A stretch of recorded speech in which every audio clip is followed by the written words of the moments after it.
देखिए लास्ट आपको I think types of entity लिखवाया था ना। चलो तो उसमें लिखिए वन बाय वन।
लिखो स्ट्रॉन्ग एंटिटी में लिखो।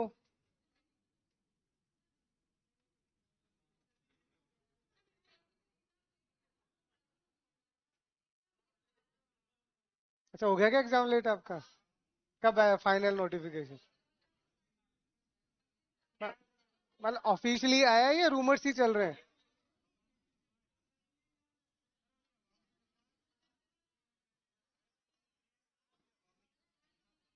अरे देखो जो जैसा था ना, आप जब तक ऑफिशियली जब तक नोटिस ना आ जाए, स्टेटमेंट ऑफिशियल नहीं होता। नहीं आलोक राज जी ने बोला अच्छी बात है, बट फिर भी चलो लेट्स सी। आप पढ़ो पढ़ो अभी तो पढ़ो। नहीं तो तेज तो अपन भाग का रहे हैं, अपन तो आराम से ही चल रहे हैं। हाँ लिखो।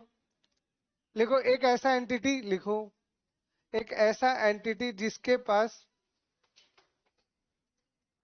एक ऐसा एंटिटी जिसके पास प्राइमरी की होता है।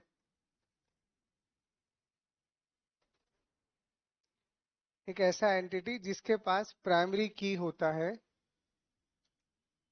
उसे हम स्ट्रॉन्ग एंटिटी कहते हैं। ठीक है। तो स्ट्रॉन्ग एंटिटी मींस की, इस एंटिटी के पास में की होना चाहिए, ये इंपॉर्टेंट है। ठीक है। तो एक ऐसा एंटिटी जिसके पास प्राइमरी की होता है उसे हम स्ट्रॉन्ग एंटिटी कहते हैं। आगे लिखो। यह यह एंटिटी यह एंटिटी इंडिपेंडेंट होती है। ऐसे लिख दो। यह एंटिटी इंडिपेंडेंट होती है।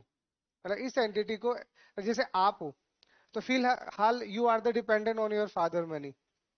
जब आप कमाने लग जाओगे तो आप क्या कहोगे? We are the independent. तो आप इंडिपेंडेंट हो गए हो, मतलब आपके पास में की आ गई ना। की मतलब पैसा। आपकी जिंदगी में जब पैसा आ जाता है तो आप इंडिपेंडेंट बन जाते हो। ठीक है। तो यहाँ पे भी हम यही बोल रहे हैं कि कोई भी एक ऐसा एंटिटी जिसके पास की है और यह इंडिपेंडेंट होती है। लिख लिया। और इसको लिखो। इसको हम रेक्टेंगल से डिनोट करते हैं, ये इसका सिंबल है, बना लो। ठीक है। इट इज डिनोटेड एज, या इसको हम इट इज डिनोटेड बाय लिख दो, एज लिख दो, एक ही बात है।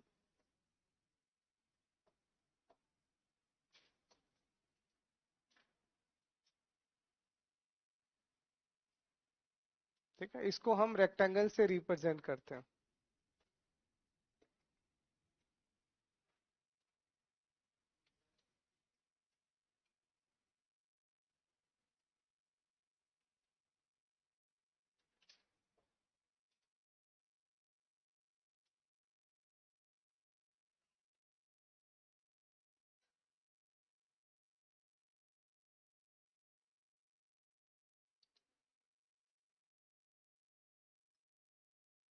लिख लिया।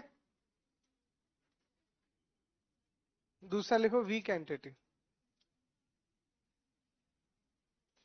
ठीक है। तो फिर से सुन लो। कोई भी एंटिटी अगर स्ट्रॉन्ग एंटिटी है तो उसका मतलब उसके पास में की है। की मतलब प्राइमरी की है। और प्राइमरी की वजह से ये यूनिक आइडेंटिफाई हो सकती है या इंडिपेंडेंट हो सकती है। मतलब ये की सफिशिएंट है इसको आइडेंटिफाई करने के लिए, और इस एंटिटी को किसी दूसरी एंटिटी की आवश्यकता नहीं है, इसीलिए इंडिपेंडेंट होती है। तो इसे ईआर डायग्राम में कैसे बनाएंगे? रेक्टेंगल से। तो जब भी आप एक रेक्टेंगल बना दोगे इट मीन्स ये स्ट्रॉन्ग एंटिटी है। ठीक है, इसी का दूसरा वाला पार्ट लिखिए, वीक एंटिटी।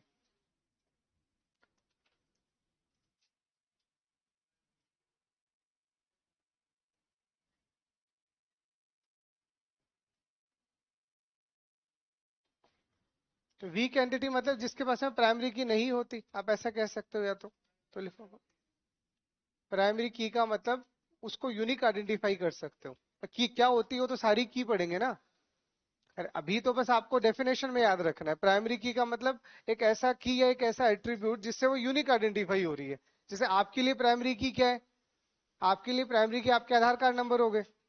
अब अगर आप इंडियन सिटीजन हो, जो कि आप हो, ठीक है, तो आपके पास में यूनिक आईडी होगी ना, just like the Aadhaar card UID, या फिर आपके पास पासपोर्ट होगा, ड्राइविंग लाइसेंस होगा, कुछ तो होगा, सब यूनिक ही तो होते हैं। तो आप अलग से आइडेंटिफाई हो रहे हो। ठीक है, तो एन एंटिटी,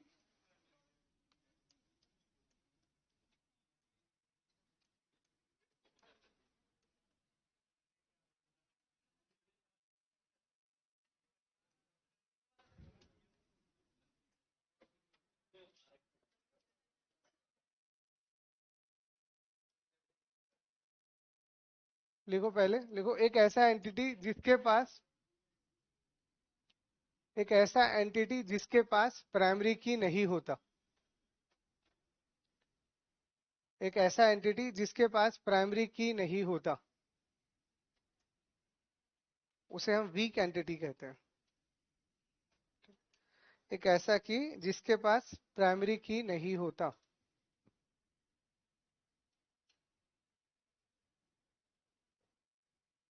उसे हम वीक एंटिटी कहते हैं।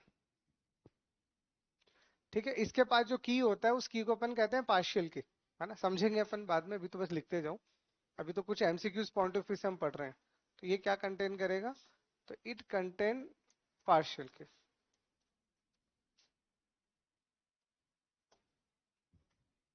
ठीक है, ठीक है, तो इसके पास प्राइमरी की, अगला लिखो, इसके पास में पार्शियल की होती है। इसके पास पार्शियल की होती है। पार्शियल की का मतलब वो खुद अपने आप यूनिक आइडेंटिफाई नहीं होगा, लेकिन किसी और प्राइमरी की वजह से आइडेंटिफाई होगा। वो तो धीरे धीरे आ जाएगा, समझ, है ना। तो इसके पास पार्शियल की होती है। तो आप इन शॉर्ट ऐसा कह सकते हो कि जिस भी एंटिटी के पास में प्राइमरी की है वो क्या है? Strong entity. और जिस भी एंटिटी के पास में पार्शियल की है वो क्या है? Weak entity. ठीक है, अब ये है वीक, तो वीक की मदद कोई ना कोई स्ट्रॉन्ग ही करेगा, इज ए जनरल लाइफ। ठीक है, तो इसका मतलब वीक एंटिटी इंडिपेंडेंटली एग्जिस्ट नहीं कर सकती, ये किस पे डिपेंड होती है? स्ट्रॉन्ग एंटिटी पे। तो हमेशा ध्यान रखना, it depend on the strong entity.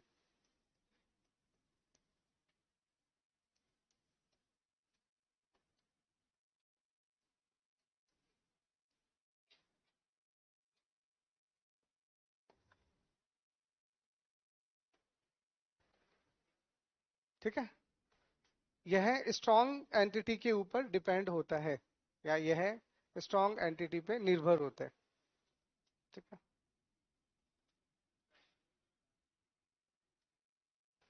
अभी तो आपको बोला ना, प्राइमरी की का मतलब है एक ऐसा की। अभी देखो, की समझने के लिए आपको एट्रीब्यूट समझने होंगे, तो मैं जब एट्रीब्यूट समझाऊंगा तब और समझा दूंगा। अभी तो आप ऐसा मानो कि जैसे आपकी आईडी है, फॉर एग्जाम्पल, तो आपकी आईडी कैसा की है? आपकी प्राइमरी की है, लेकिन क्या आपका नेम प्राइमरी की है? तो नेम तो रिपीट हो सकता है। तो कोई भी एक ऐसा एट्रीब्यूट जिसमें वैल्यू रिपीट हो सकती है, उसे अपन कहते हैं पार्शियल की। तो उस पार्शियल की के बिहाफ पे आप चीजों को यूनिक नहीं आइडेंटिफाई कर पाओगे, तो मदद तो आपको प्राइमरी की ही लेना पड़ेगा। ठीक है, इसीलिए हम क्या कहते हैं, यह स्ट्रॉन्ग एंटिटी पे डिपेंड होता है। ठीक है, बिना स्ट्रॉन्ग एंटिटी के वीक एंटिटी कभी एग्जिस्ट ही नहीं कर सकती। ठीक है, तो it depend on the strong entity, समझ गए ना, वो तो लिखवाने की तो नीड है नहीं। It does not exist without, मतलब चाहो तो लिख लो, it does not exist without strong entity. ठीक है, तो यह स्ट्रॉन्ग एंटिटी पे डिपेंड होता है। आगे लिखो, लिखो यह एंटिटी स्ट्रॉन्ग एंटिटी के बिना, यह एंटिटी स्ट्रॉन्ग एंटिटी के बिना,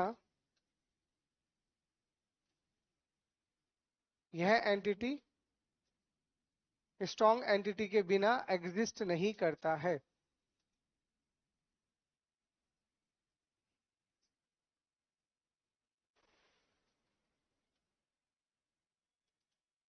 ठीक है, तो क्या क्या खास बातें समझ में आई? वीक एंटिटी पे सबसे अच्छे क्वेश्चंस बनते हैं। तो वीक एंटिटी में और भी खूबियां हैं, धीरे धीरे आपको समझाऊंगा, क्योंकि उसमें और भी आपको प्रॉपर्टीज पता होना चाहिए। फिलहाल के लिए क्या समझ में है कि कोई भी एक ऐसा एंटिटी जिसके पास में पार्शियल की है या प्राइमरी की नहीं है, वो वीक एंटिटी है। अगर वो वीक है तो 100% उसे स्ट्रांग चाहिए, इसीलिए वो स्ट्रांग एंटिटी पे डिपेंड करता है। इसका मतलब वो अकेला कभी सर्वाइव नहीं कर सकता, कभी सर्वाइव नहीं कर सकता। अब इसको डिनोट कैसे करेंगे? तो लिखो, इट इज डिनोटेड बाय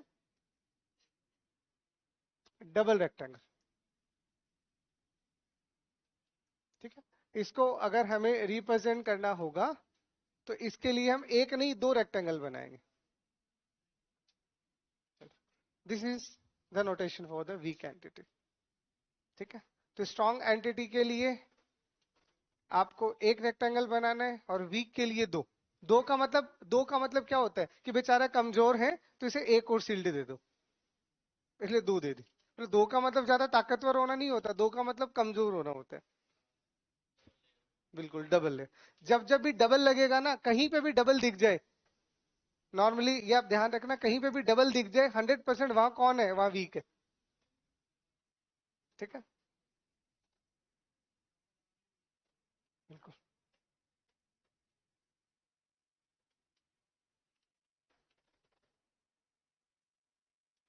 ठीक है, तो एंटिटी में वैसे दो ही टाइप की एंटिटी होती है, strong entity versus weak entity, जिसके बारे में हम धीरे धीरे और सीखेंगे। अभी सिर्फ डेफिनेशन बताइए, बना ली इतना तो? चलो, दूसरा लिखिए इसमें, एट्रीब्यूट।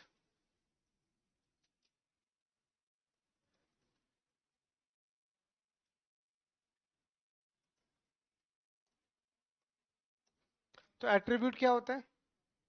बिल्कुल, किसी भी एंटिटी की प्रॉपर्टीज, क्योंकि कोई भी एंटिटी बिना प्रॉपर्टीज के तो एग्जिस्ट ही नहीं करता ना, आपको उसके बारे में कोई ना कोई प्रॉपर्टी तो बताना ही पड़ेगा। तो सिंपल से हम क्या कहेंगे? Properties of A entity.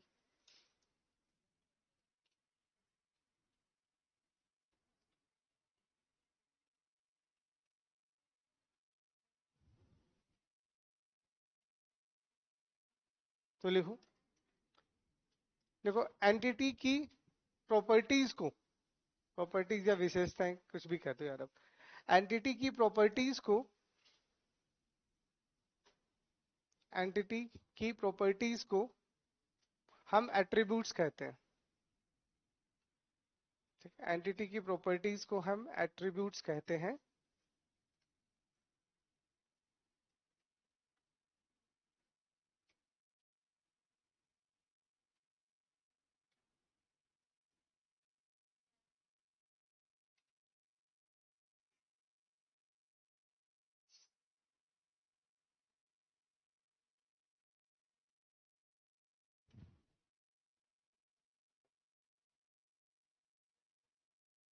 तो लिखो, किसी भी एक एट्रीब्यूट के लिए, किसी भी एक एट्रीब्यूट के लिए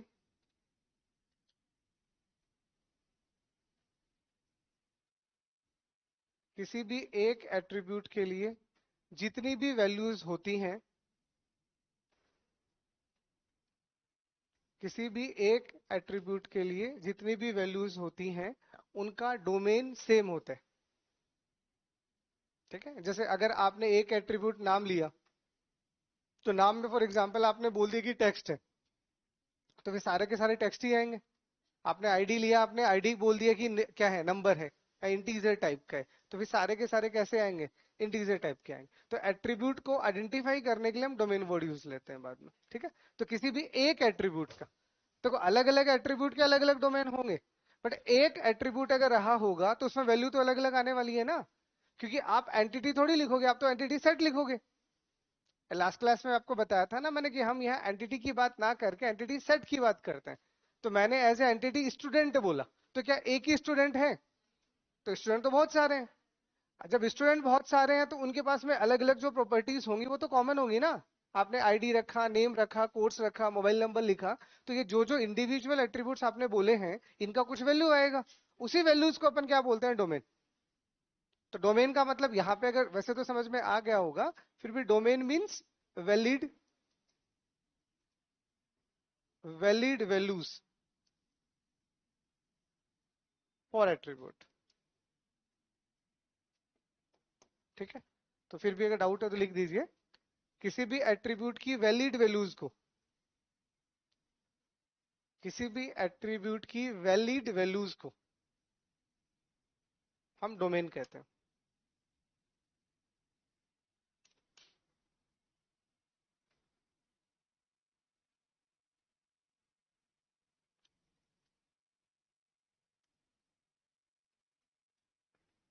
ठीक है, तो ये तो पहले एक खास बात रही एट्रीब्यूट की। एट्रीब्यूट क्या होता है?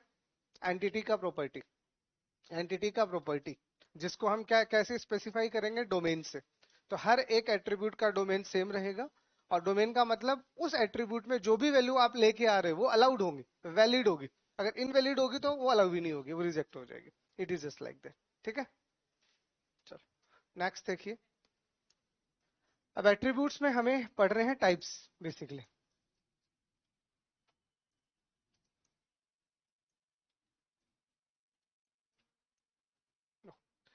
अब आपके यहाँ पे अलग अलग एट्रीब्यूट्स होते हैं, मैं एक बार सबके नाम लिख देता हूँ।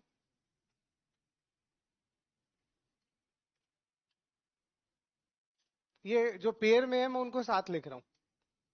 Simple attribute and composite attribute. मैं एट्रीब्यूट वर्ड नहीं लिख रहा हूँ, आप समझ जाना, टाइप है तो वही होगा, है ना।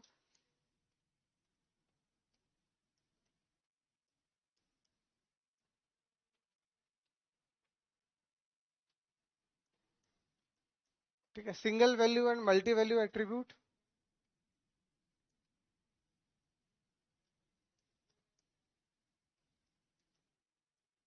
Stored and derived attribute.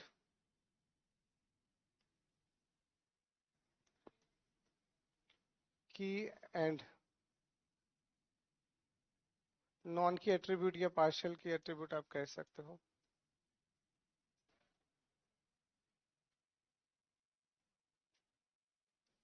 Non की का मतलब है पार्शियल। ठीक है, तो जहाँ की आ गई है वहां तो की आ गई, जहाँ की नहीं आएगा वहां पार्शियल एट्रीब्यूट आएगा। और पांचवा आपके पास होता है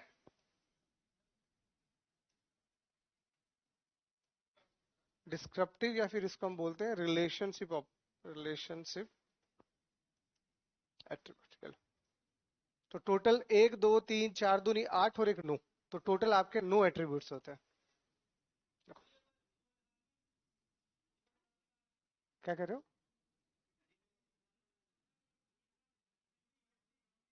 तो इनको हिंदी में आप लिख लो ना, इनका वैसा कोई हिंदी नहीं होता है। क्यों गलत फहमियां पाल रहे हो? इनका मैं हिंदी थोड़ी करूंगा, इनकी डेफिनेशन को हिंदी में लिखवाऊंगा। आप टेक्निकल टर्म को हिंदी में नहीं पढ़ सकते, क्योंकि टेक्निकल टर्म, सुन लो मेरी बात तो सुन लो, मैं जो बोल रहा हूँ पहले सुन लो। टेक्निकल टर्म हिंदी में फिक्स नहीं होती। आप किसी टेक्निकल टर्म को जब गूगल में ट्रांसलेट करोगे तो अकॉर्डिंग टू द सिचुएशन मतलब बदल देगा। आपके लिए यही अगर मैं सिंपल और कंपोजिट एट्रीब्यूट अगर एट्रीब्यूट के लिए ले रहा हूं तो मतलब अलग है, नॉर्मल लाइफ में लोगे तो अलग है। तो ये आपकी डेफिनेशंस है, इनकी काय हिंदी हिंदी चिल्ला रहे हो यार, ये तो टर्म है, इनका मतलब मैं आपको हिंदी में लिखाऊंगा।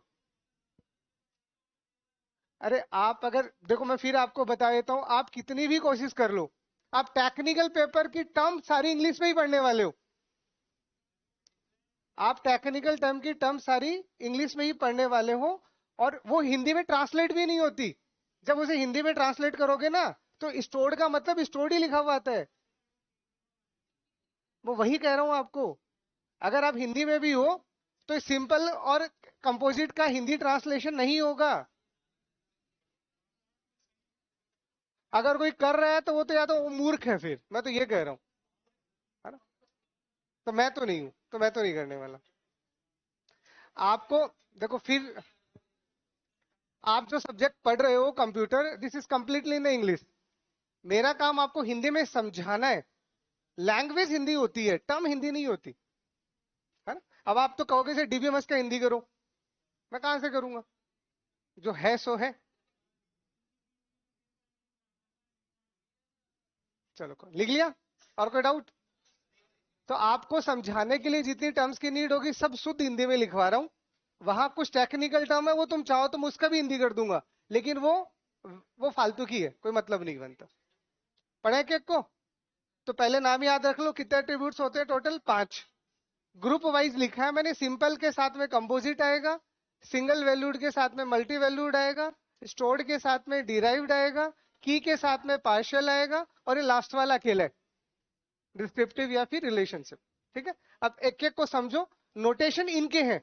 एट्रीब्यूट का इंडिविजुअली कोई नोटेशन नहीं होता है, इन सब के नोटेशन मैं आपको सिखाऊंगा। ठीक है, तो चलो, तो पहला लिखिए आप, सिंपल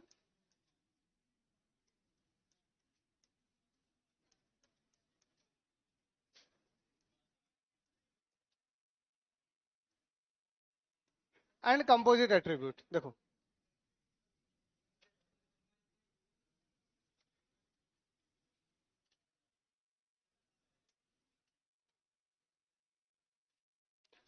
देखिए सिंपल और कंपोजिट एट्रीब्यूट का मतलब क्या है? सिंपल एट्रीब्यूट का मतलब एक ऐसा एट्रीब्यूट जिसको और नहीं तोड़ा जा सकता। ठीक है, मतलब कोई भी एक एट्रीब्यूट आप ऐसा लिखो जो सिंगल है, जो तोड़ा नहीं जा सकता। जैसे कि कोई आप कोर्स लिख रहे हो, जैसे कि आपकी आईडी है, ये टूटेगी क्या? ये और नहीं टूटेगी। तो सिंपल एट्रीब्यूट का मतलब है जिसे और नहीं तोड़ा जा सकता। और कंपोजिट का मतलब है जिसे और तोड़ा जा सकता है। जैसे कि आपका एड्रेस रहा, एड्रेस लिखते हो ना आप, आपका पिन कोड अलग जाएगा, स्टेट अलग जाएगा, डिस्ट्रिक्ट अलग जाएगा। आपका नेम हो गया, first name, middle name, last name, it is just like that, है ना। तो पहले सिंपल एट्रीब्यूट में लिख लो।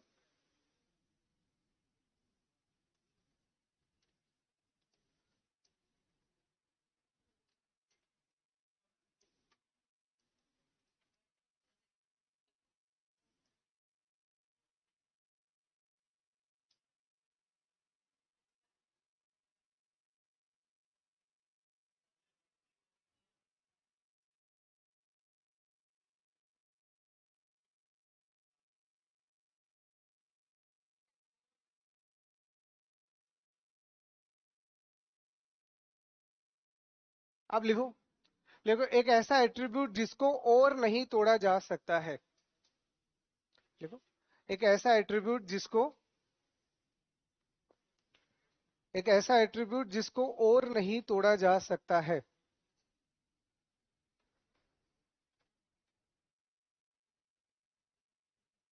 एक ऐसा एट्रीब्यूट जिसको और नहीं तोड़ा जा सकता है, उसको हम सिंपल एट्रीब्यूट्स कहते हैं।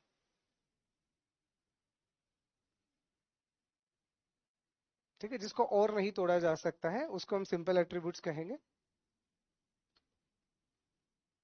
इट इज डिनोटेड बाय, कैसे लिखेंगे इसको? ओवेल से या फिर एलिफ से। ठीक है, देखो इसको हम, हिंदी बोलोगे इसकी, इसको हम देखो अंडाकार शेप में लिखते हैं। लिख लो, इलिप्स। लिख दिया ना, अंडाकार क्या होता है उसका इंग्लिश में पहले ही लिख दिया, ओवेल और इलिप्स। टेक्निकली से इंग्लिश में है तो ओवेल कह सकते हो या इलिप्स कह सकते हो, है ना? वैसे होता आपके लिए तो अंडा ही है, जिसको और नहीं तोड़ा जा सकता, बस आगे कुछ नहीं, है ना। देखो इसको हम अंडाकार शेप में लिखते हैं। और इसे इंग्लिश लिखना चाह रहे हो तो टेक्निकल टर्म में लिख चुका हूं, ओवेल या इलिप्स, है ना, ये इसका रिप्रेजेंटेशन।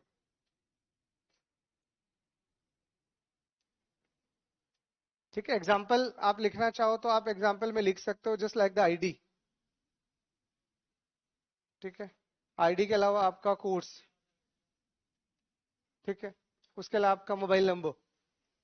मोबाइल नंबर तो चलो तोड़ने वाले तोड़ देते हैं, कंट्री कोड में कुछ भरोसा नहीं है, बट चलो आईडी और कोर्स तो आप ले ही लो। और भी बहुत बना सकते हैं। कोई भी एट्रीब्यूट मल्टीपल टाइप का हो सकता है। है ना, कोई भी एट्रीब्यूट मल्टीपल टाइप का भी हो सकता है।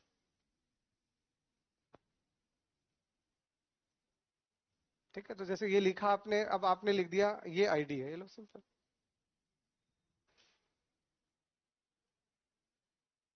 ठीक है, और ये एंटिटी अगर आपने लिखा है तो ये एंटिटी इससे पहले, फॉर एग्जांपल बस समझा रहा हूँ, तो ये एंटिटी लिखा है तो इस एंटिटी का कोई ना कोई नाम होगा, जैसे ये स्टूडेंट है।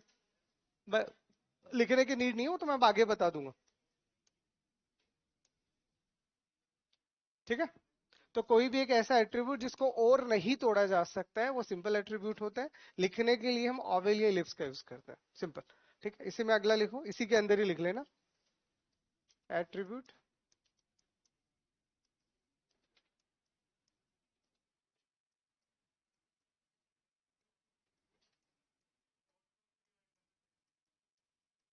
नहीं करने को तो आप आईडी को भी कर दोगे। नहीं कर दोगे, क्यों नहीं कर सकते, कई बार आईडी होती है ना, कोर्स नेम फिर नंबर, करने को कर सकते हो बट होते ही नहीं है टेक्निकली। कुछ चीजें हैं वो साफ साफ हो जाएंगी। जैसे मैं आपको नेम बोलूं तो आप नेम को बिल्कुल कह सकते हो, सर हो जाएगा, first name middle name last name. मैं आपको एड्रेस बोलूंगा वो साफ साफ टूट जाएगा, प्लॉट नंबर, गली number, state, district, pin code, ये तो साफ साफ ही टूट रही है। आईडी कोड साफ साफ नहीं टूटती, जबरदस्ती तोड़ने वाला तो सबको तोड़ देगा। फिर वो एक स्पेशल सिचुएशन है जो बतानी पड़ती है ना। तो एट्रीब्यूट विच कैन बी सब डिवाइडेड कॉल्ड कंपोजिट एट्रीब्यूट। तो लिखो, लिखो एक ऐसा एट्रीब्यूट जिसको और सब डिवाइड किया जा सकता है।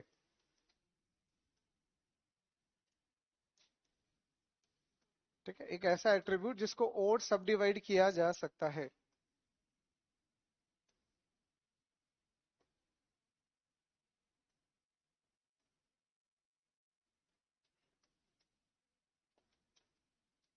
उसे हम कंपोजिट एट्रीब्यूट कहते हैं।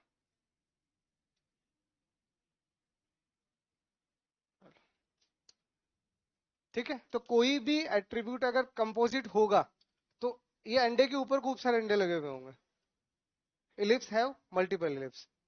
ठीक है ना, एक इलिप्स है जिसके ऊपर खूब सारे एंटीना लगे हुए हैं। तो लिख लो। ठीक है, एग्जाम्पल में यहाँ आप लिखना चाहो तो सबसे कॉमन एग्जाम्पल जो सबसे ज्यादा फेमस है वो आपका नेम आ गया, दूसरा आपका एड्रेस आ गया। These are one of the famous example. कई बार तो एग्जाम्पल में क्वेश्चन ही पूछे जाते हैं कि name is which type of attribute, या address of which type of attribute. तो अगर आपने यहाँ पे नेम लिखा है तो वो नेम आपका फर्स्ट नेम, आपका मिडिल नेम और लास्ट नेम में ब्रेक किया जा सकता है ना। पूरा आप लिख लेना, मैं शॉर्ट में लिख रहा हूँ।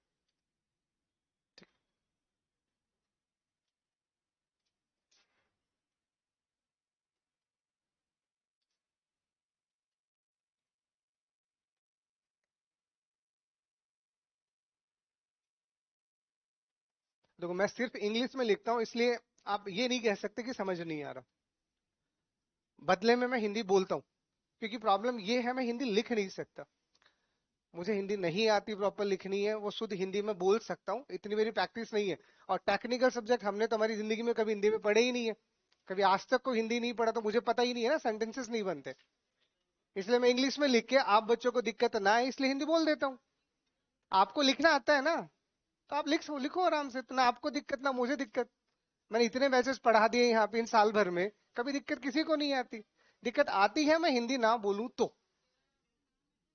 ठीक है, क्लियर इतना। सिंपल और कंपोजिट को लेके कोई डाउट? तो सिंपल एट्रीब्यूट जिसको और नहीं तोड़ा जा सकता है, कंपोजिट मतलब जिसको और तोड़ा जा सकता है।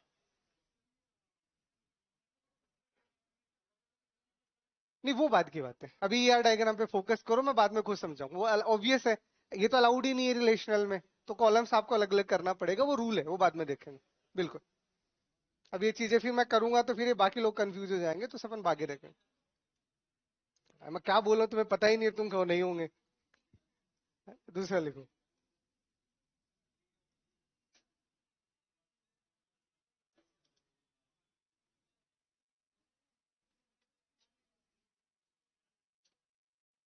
देखो single value and multi valued attributes. ठीक है, तो इसके नाम से आपको समझ में आ रहा होगा सिंगल वैल्यू। मतलब कोई भी एक ऐसा एट्रीब्यूट जिसका सिर्फ एक ही वैल्यू है, एक से ज्यादा वैल्यू कैसे आएगी? कॉमा लगा लगा के। जैसे आपके मोबाइल नंबर हो गए, तो मोबाइल नंबर मल्टीपल हो सकते हैं, आपकी ईमेल आईडी मल्टीपल हो सकते हैं, आपके एड्रेसेस मल्टीपल हो सकते हैं, आपका नेम मल्टीपल हो सकता है। निक नेम थोड़ी होता है भैया, डॉक्यूमेंटेशन वाला नेम लिख रहे हैं यहाँ पे। तो डॉक्यूमेंटेशन में कौन निक नेम नाम लिखता है? हम लोग उर्फ लगा के लिखेंगे हम। तो उर्फ लगा के थोड़ी वो बोला जाता है, लिखा थोड़ी जाता है ना।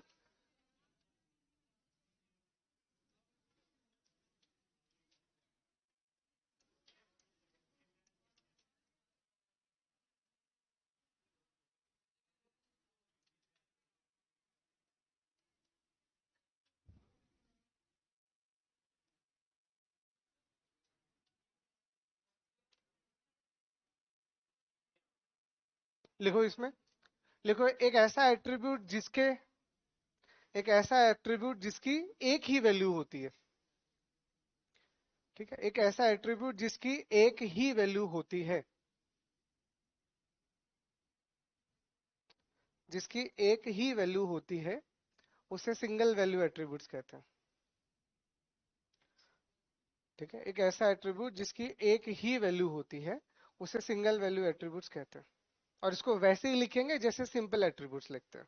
ठीक है, इसी में लिख लो।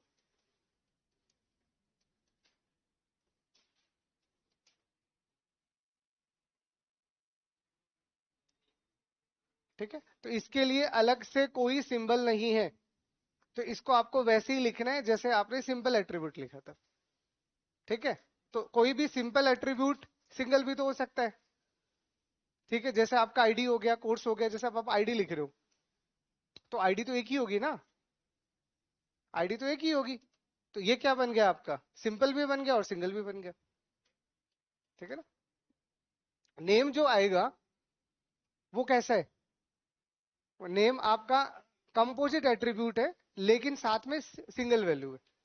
अरे मैंने बोला ना, एक एट्रीब्यूट मल्टीपल टाइप का हो सकता है। ठीक है, जैसे यहां मैंने आईडी की बात किया, तो आईडी के बारे में अब आप क्या बोलोगे? अभी तक जो पढ़े हैं उसके हिसाब से, कि आईडी है वो सिंपल है और साथ में सिंगल है। ठीक है, लेकिन अगर मैं यही चीज अगर आपको मान लीजिए नेम के लिए बोलूंगा, तो नेम कैसा है? नेम सिंपल थोड़ी है, नेम कंपोजिट है। ठीक है, बट है कैसा? है तो सिंगल है। नाम तो एक ही होगा ना, नाम तो एक ही होगा। तो ये आपका सिंपल एट्रीब्यूट है, साथ में सिंगल वैल्यू है। नेम आपका कंपोजिट एट्रीब्यूट है, साथ में सिंगल वैल्यूड है। मल्टी वैल्यूड पढ़ लो, फिर मल्टी वैल्यूड भी लिख लेंगे। है ना, हाँ बिल्कुल।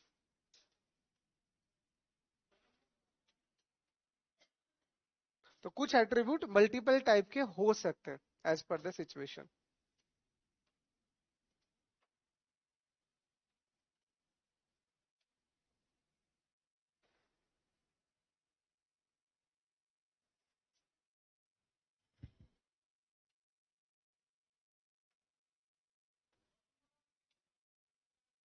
क्या कह रहे हो? रोल नंबर, आधार कार्ड, सब कैसी वैल्यू है? जब सिंपल भी है और सिंगल भी है, वो तो की बनेंगी ना। तो जो भी की वाले एट्रीब्यूट्स होते हैं वो तो मल्टीपल वैसे ही नहीं आते। हाँ यूनिक, देखो अभी मैं की नहीं पढ़ा रहा ना, अभी मैं एट्रीब्यूट पढ़ा रहा हूँ। तो जब मैं की पढ़ाऊंगा तो की बातें बताऊंगा, तो अब मिक्स मत करो चीजों को, खाम का कंफ्यूज मत हो। अभी क्लियर? पहले सिंगल वैल्यू को डाउट। चलो तो अब आगे लिखो।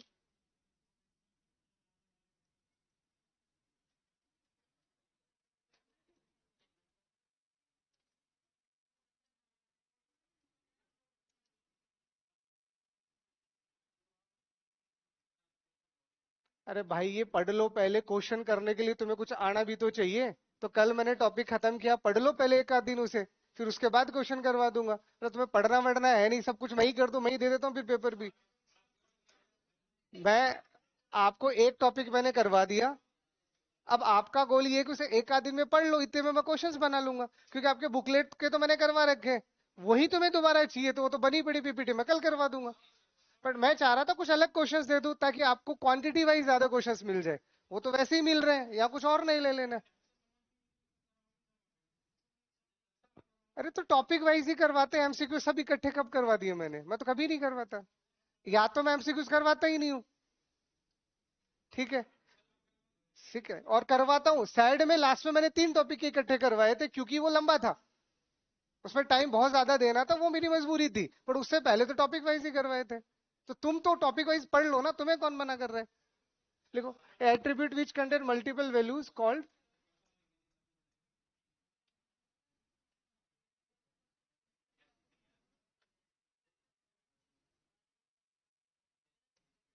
कॉल्ड मल्टी वैल्यूड एट्रीब्यूट, ठीक है। देखो, एक ऐसा एट्रीब्यूट जिसके पास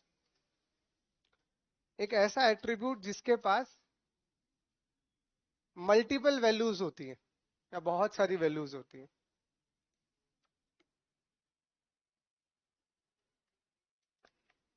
एक ऐसा एट्रीब्यूट जिसके पास बहुत सारी वैल्यूज होती हैं, उसको हम मल्टी वैल्यूड एट्रीब्यूट्स कहते हैं।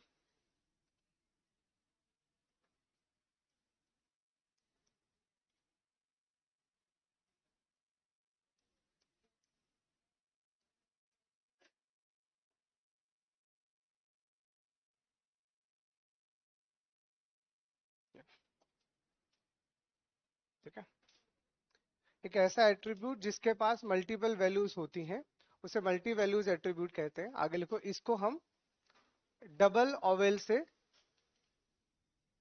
रिप्रेजेंट करते हैं। तो अगर आपको मल्टी वैल्यूज लिखना होगा तो आपको डबल ओवेल बनाना पड़ेगा, ठीक है।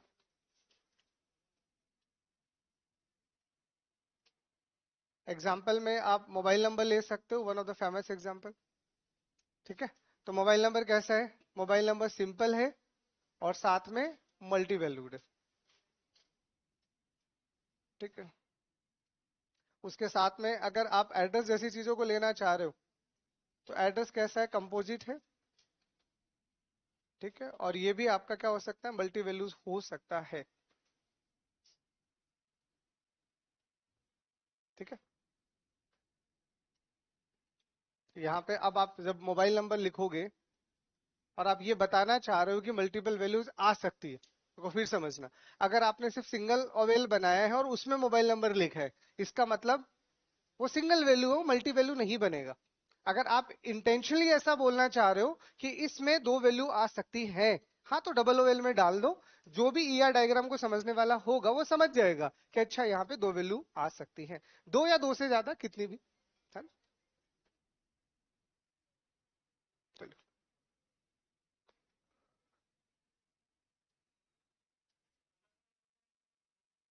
हाँ, वही अलग अलग, मतलब जब भी इसकी वैल्यू आप एंटर करवाओगे ना टेबल की फॉर्म में, जैसे टेबल तो बनी का ही है, अभी बनेगी ना बाद में, तो ये मोबाइल का आपका एक एट्रीब्यूट बनेगा, जब आप इसमें वैल्यू डाल रहे होंगे तो ऐसा कॉमा लगा लगा के आप कई सारी वैल्यूज लिखोगे, लो कितनी वैल्यू आ गई, दो।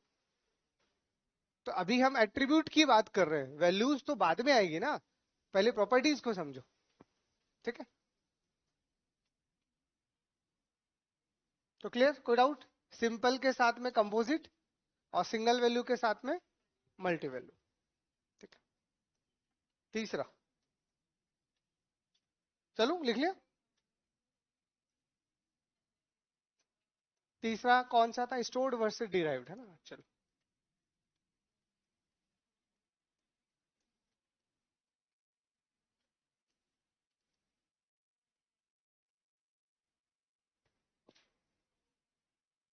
ठीक, तो स्टोर्ड एट्रीब्यूट का सिंपल सा मतलब क्या है, जिसकी वैल्यू को डायरेक्टली हम स्टोर करते हैं, जैसे कि आपका date of birth, date of joining, तो जहां पे भी डेट ऑफ लिखा होता है, डेट ऑफ, वो सारा का सारा स्टोर्ड में काउंट होता है। अब मैं आपसे पूछता हूँ आप कितनी साल के हो गए, तो क्या मुझे आपकी एज को डायरेक्ट स्टोर करने की नीड है, नहीं, मैं आपकी डेट ऑफ बर्थ लिख देता हूँ, और अगर मुझे आपकी डेट ऑफ बर्थ पता है तो उससे आपकी वैल्यू को कैलकुलेट किया जा सकता है, आपका एज निकाला जा सकता है ना। इसका मतलब क्या हुआ कि उसकी वैल्यू को कहीं और से कैलकुलेट कर रहे हैं, तो वो कैसा हो गया, वो डिराइव्ड हो गया, ठीक है।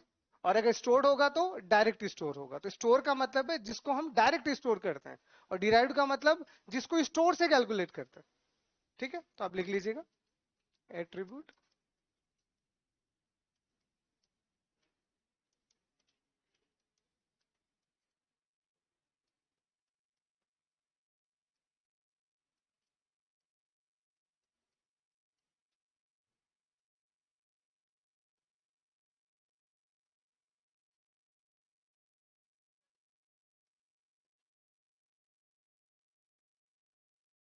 देखो एक ऐसा एट्रीब्यूट जिसको हम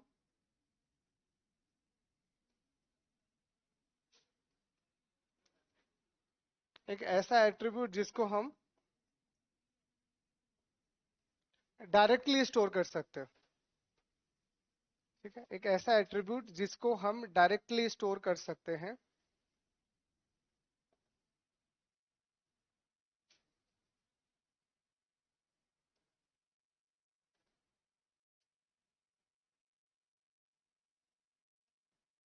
एक ऐसा एट्रीब्यूट जिसको हम डायरेक्टली स्टोर कर सकते हैं को स्टोर्ड एट्रीब्यूट कहते हैं।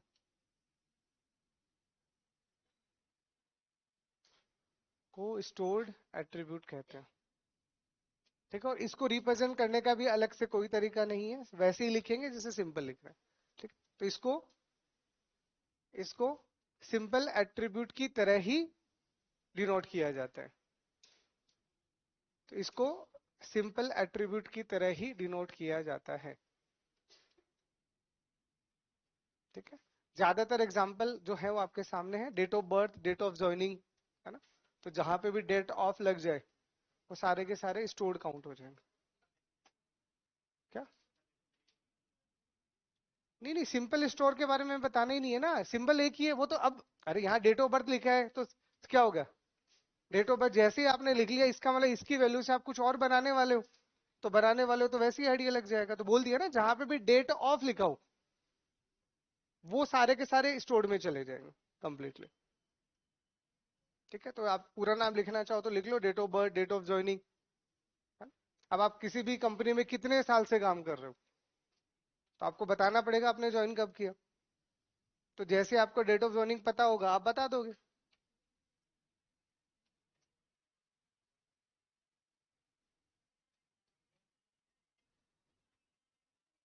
ठीक है, लिख लिया। इसी में दूसरा लिखो।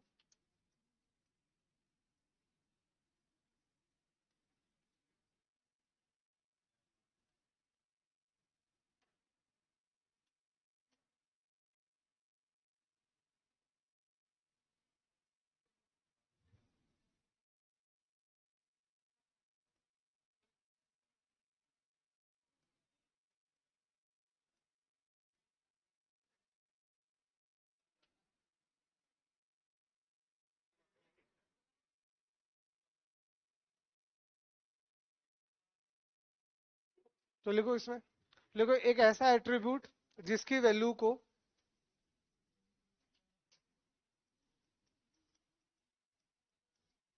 एक ऐसा एट्रीब्यूट जिसकी वैल्यू को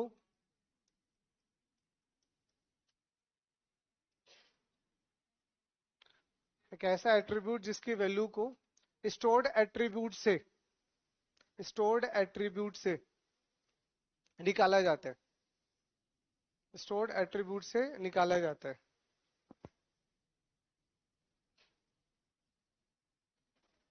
स्टोर्ड एट्रीब्यूट से निकाला जाता है।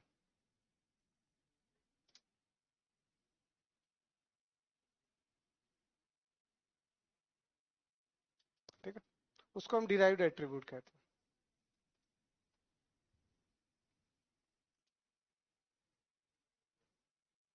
उसको हम डिराइव्ड एट्रीब्यूट कहते हैं। ठीक है, और इसको कैसे लिखेंगे? डॉटेड ओवेल से। मतलब ओवेल जो बना रहे हो, अंडा जो बना रहे हो ना, वो डॉट डॉट डॉट डॉट करके बनाना है इस बार आपको, डैक नहीं बनाना। ठीक, तो डॉटेड का मतलब समझ नहीं आ रहा कि धुंधला धुंधला है, मतलब किसी और पे डिपेंड है, इसीलिए इसको डॉटेड से बनाया जा रहा है। ठीक है, एग्जाम्पल आपका एज हो गया बेसिकली, अगर आप कैलकुलेट करते हो तो एज हो गया।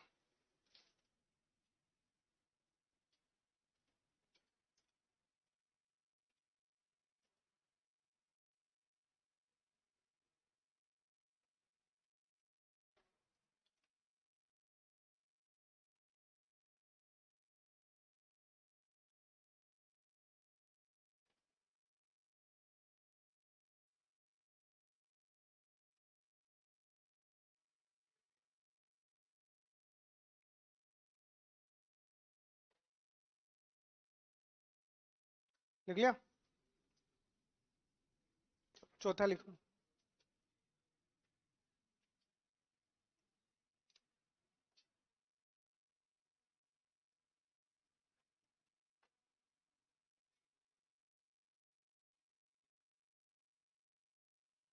की या नॉन की या की या पार्शियल एट्रीब्यूट?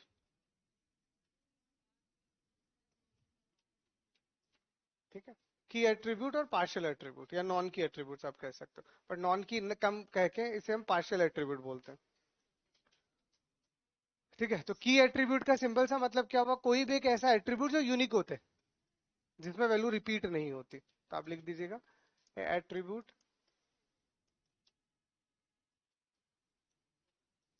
विच कंटेन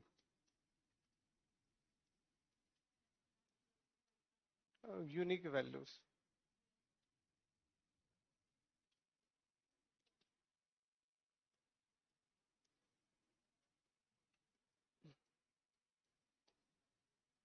ठीक हो, देखो एक ऐसा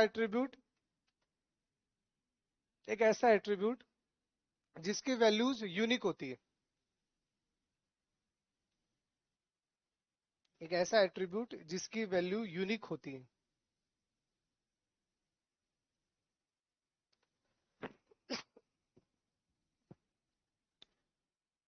और की एट्रीब्यूट किसके पास होगा, स्ट्रॉन्ग एंटिटी के पास। तो कोई भी एंटिटी अगर स्ट्रॉन्ग एंटिटी है तो it must have the key attribute. और की एट्रीब्यूट तो एक ही होता है, प्राइमरी की के कॉरेस्पॉन्डिंग अगर हम बात करते हैं तो की एट्रीब्यूट हम एक ही कंसीडर करते हैं। ठीक, तो सबसे पहले के लिए एक ऐसा एट्रीब्यूट जिसकी वैल्यू रिपीट नहीं होती है, ये यूनिक होती है, उसको हम कहते हैं की एट्रीब्यूट। ठीक है, और ये याद रखना, एवरी स्ट्रॉन्ग एंटिटी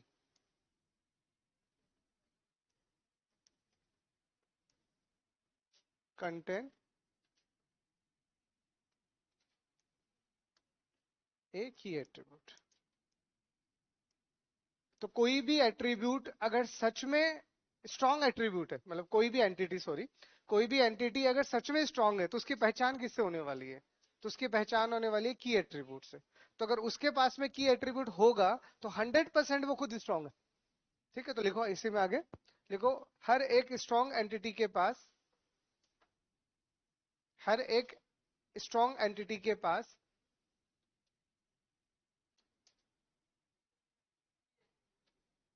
हर एक स्ट्रॉन्ग एंटिटी के पास एक की एट्रीब्यूट होता है, एक ही होता है, याद रखना, है ना। हर एक स्टॉक एंटिटी के पास एक की एट्रीब्यूट होता है। ठीक है, कैसे लिखोगे इसको, इट इज डिनोटेड एज, लिख ही लो। तो इसको लिखने का तरीका क्या होगा कि ओवेल तो लिखोगे ही लिखोगे, तो जो आपका एट्रीब्यूट है उसका नाम आएगा और उस नाम के नीचे अंडरलाइन लिखोगे। ठीक है, तो किसी भी एट्रीब्यूट के नीचे, जैसे यहां पे मैं नाम ही लिख देता हूं ना, तो अगर आप कहते हो कि आईडी आपके लिए की है तो जस्ट लाइक दैट। ठीक है, तो किसी भी एट्रीब्यूट को लिखते वक्त आपने नाम के नीचे अंडरलाइन खींच दिया, तो अंडरलाइन खींचते ही ये चीज समझ में आ जाएगी कि ये कभी रिपीट नहीं होने वाला और ये की है। और ये अगर की है तो एंटिटी कैसी है, स्ट्रॉन्ग एंटिटी। ये प्राइमरी की तो है, की एट्रीब्यूट का मतलब प्राइमरी की। बट अभी हम प्राइमरी की वर्ड यूज कर नहीं रहे, हम की एट्रीब्यूट यूज कर रहे हैं। प्राइमरी की is for the relational database, तो वहां हम लगभग 9 से 10 टाइप का की है, वो सारे पढ़ाएंगे आपको। ठीक है, तो इसके एग्जाम्पल में तो जैसे मैंने लिख भी दिया आईडी। ठीक है, आईडी आ गया, आपका इनरोलमेंट नंबर आ गया, आधार कार्ड नंबर आ गया, व्हाटएवर जो भी आप सोच पाओ।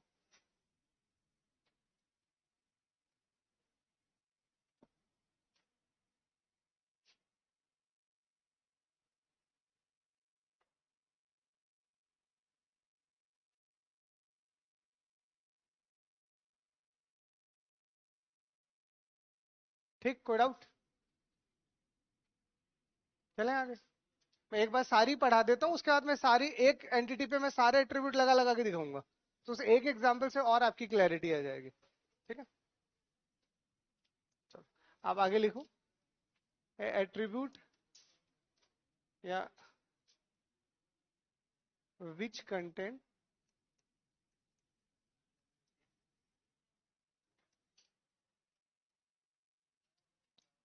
पार्शियल की कॉल्ड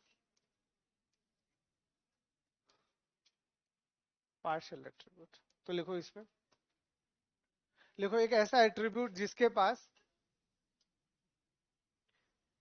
एक ऐसा एट्रीब्यूट जिसके पास पार्शियल की होती है। एक ऐसा एट्रीब्यूट जिसके पास पार्शियल की होती है। ठीक है। एक ऐसा एट्रीब्यूट जिसके पास पार्शियल की होती है, उसे हम पार्शियल एट्रीब्यूट कहते हैं।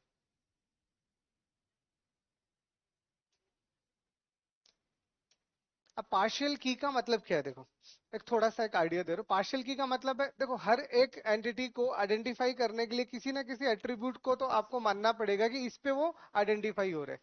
बट कई बार एक एट्रीब्यूट सफिशिएंट नहीं होता आइडेंटिफाई करने के लिए, और वो उसके पास नहीं है। उस एट्रीब्यूट, उस एंटिटी के पास वो एट्रीब्यूट है ही नहीं। तो हम क्या बोलेंगे कि इसका तो एक एट्रीब्यूट ले लो, और इसका मतलब 100% अगर किसी भी एंटिटी के पास में अगर पार्शियल की है तो 100% वो कैसा एंटिटी है, वीक एंटिटी। तो वीक एंटिटी के पास ही तो पार्शियल की होगा, स्ट्रॉन्ग के पास नहीं होता। अरे हमने सिंपल सा क्या बोल, हाँ पार्शियल की आते ही समझ जाना वो वीक एंटिटी है, और प्राइमरी की या की एट्रीब्यूट आते ही समझ जाना वो स्ट्रॉन्ग एंटिटी है। तो हर एक का की तो बनेगा ना, बिना की तो आइडेंटिफिकेशन ही नहीं होगा। तो इसीलिए ये किसके काम में आती है, तो लिख लो it is use for weak entity. तो ये किसके काम में आता है, लिखो यह वीक एंटिटी के काम आता है। यह वीक एंटिटी के काम आता है।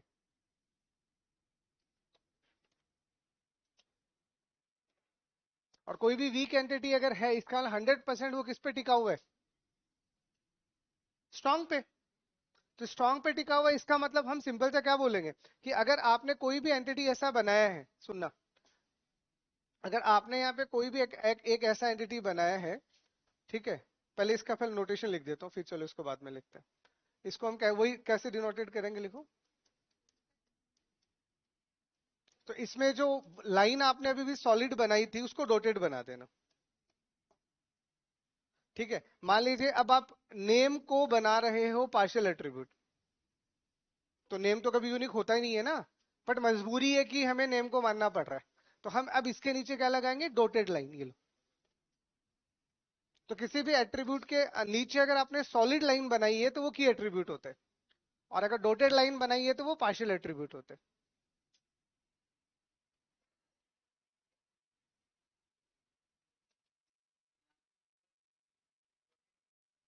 नहीं नहीं, ओवेल डॉटेड नहीं होता। ओवेल डॉटेड होने का मतलब तो डिराइव्ड हो जाएगा। ओवेल तो आपका वही रहने वाला है, जब की बात हो रही है तो लाइनें खींचो।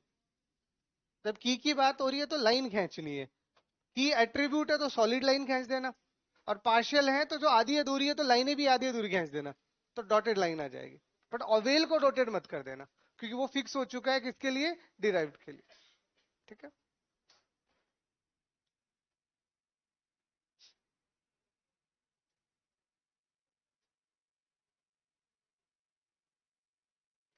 क्लियर, इतना कोई डाउट यहाँ तक।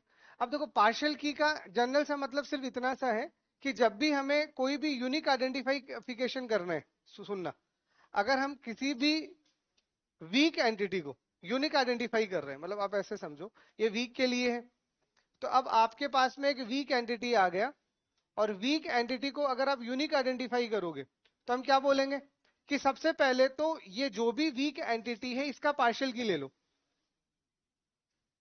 सबसे पहले अगर आप किसी भी वीक एंटिटी की बात करोगे तो वीक एंटिटी को यूनिक आइडेंटिफाई करना है, तो क्या बोलोगे, तो सबसे पहले उसका पार्शियल की ले लो। अब पार्शियल की ले ली, और साथ में हमने रूल क्या बनाया कि कोई भी वीक एंटिटी स्ट्रॉन्ग की के बगैर, स्ट्रॉन्ग एंटिटी के बगैर एग्जिस्ट ही नहीं करता। तो 100% पक्का अगर वीक एंटिटी है तो स्ट्रॉन्ग भी है। तो स्ट्रॉन्ग के पास तो की होगा ना, स्ट्रॉन्ग के पास तो की होगा ना। इसका मतलब अब हम यहां से क्या ले लेंगे, प्राइमरी की या की एट्रीब्यूट्स भी ले लेंगे, इसके साथ में की एट्रीब्यूट्स भी ले लेंगे। तो मैं इनको मिला के कैसे बोलूंगा कि अब मैं इस पूरी टेबल को कैसे पहचान रहा हूं, एक आईडी और नेम। तो अब आपको क्या समझ में आ रहा है कि आईडी कहां से आ रहा है, स्ट्रॉन्ग से, और नेम कहां से आ रहा है, वीक से। तो कोई भी वीक, ये सब हम रूल्स भी पढ़ेंगे ना, ये तो रिलेशनल डेटाबेस के पार्ट भी होते हैं। बाद में जब हम कन्वर्जन करेंगे तो कन्वर्जन के टाइम पे भी ये चीज आपको आइडिया होना चाहिए कि अगर आप कहीं पे भी वीक एंटिटी की बात करते हो, इसका मतलब 100% उसके पास कौन सा की है, पार्शियल की है। तो पार्शियल की है इसका मतलब वो अपने आप को यूनिक आइडेंटिफाई नहीं कर सकता, तो उसे किसकी नीड पड़ेगी? स्ट्रॉन्ग एंटिटी की। तो बिना स्ट्रॉन्ग एंटिटी के वीक एंटिटी एग्जिस्ट नहीं करता। तो स्ट्रॉन्ग एंटिटी आया काय को है? स्ट्रॉन्ग एंटिटी इसलिए आया है ताकि वो अपनी की मदद से, अपनी की मदद से, क्योंकि स्ट्रॉन्ग एंटिटी की तो यूनिक है ना, तो अपनी वाली की उसको दे देगा और उसकी भी ले लेगा और कहेगा दोनों को मिला दो, और दोनों को मिला के अब आप क्या कर सकते हो? वीक को आसानी से आइडेंटिफाई कर सकते हो। It is just like that, जो बाद में हम सीखेंगे। तो पार्शियल की का मतलब यही होता है। पार्शियल की का मतलब है ये अकेला की नहीं बन सकता, अधूरा है, तो इसको किसी और के साथ जुड़ना पड़ेगा। तो कोई और कौन है? तो कोई और आपका की है। तो जैसे ये दोनों मिल गए अब की बन गया। तो ये किसके पास होगा? आईडी किसके पास होगा? 100% स्ट्रॉन्ग के पास होगा। और नेम किसके पास होगा? वीक के पास होगा। तो एक यूनिक रिलेशन बन गया आपका। ठीक, लिख लो, कोई डाउट हो तो बताओ।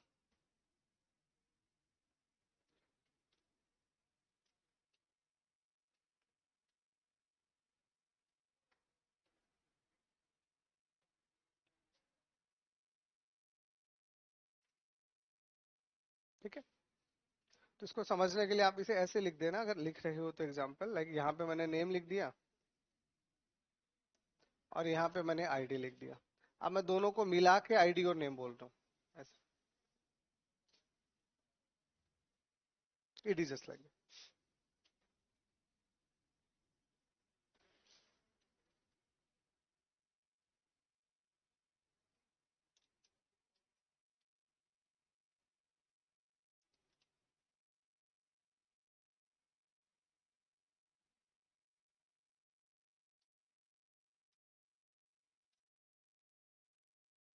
ठीक है, चारों एंटिटी में को डाउट। अब आता है पांचवा।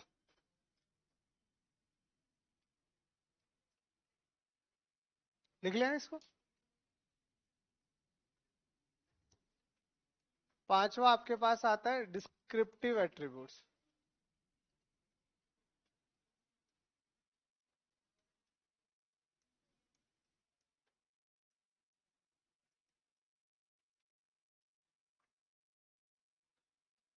तो ये जो एट्रीब्यूट है, ये एट्रीब्यूट एंटिटी का नहीं होता, ये रिलेशन का होता है, इसे यूनिक वन, बट आपको समझ आना चाहिए, तो लिख लो एन एट्रीब्यूट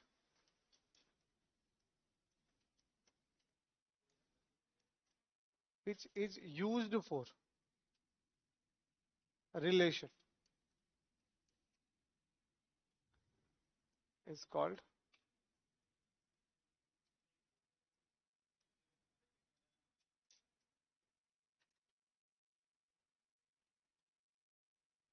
तो लिखो इसमें, लिखो कोई, लिखो एक ऐसा एट्रीब्यूट जिसको हम रिलेशन के लिए यूज करते हैं।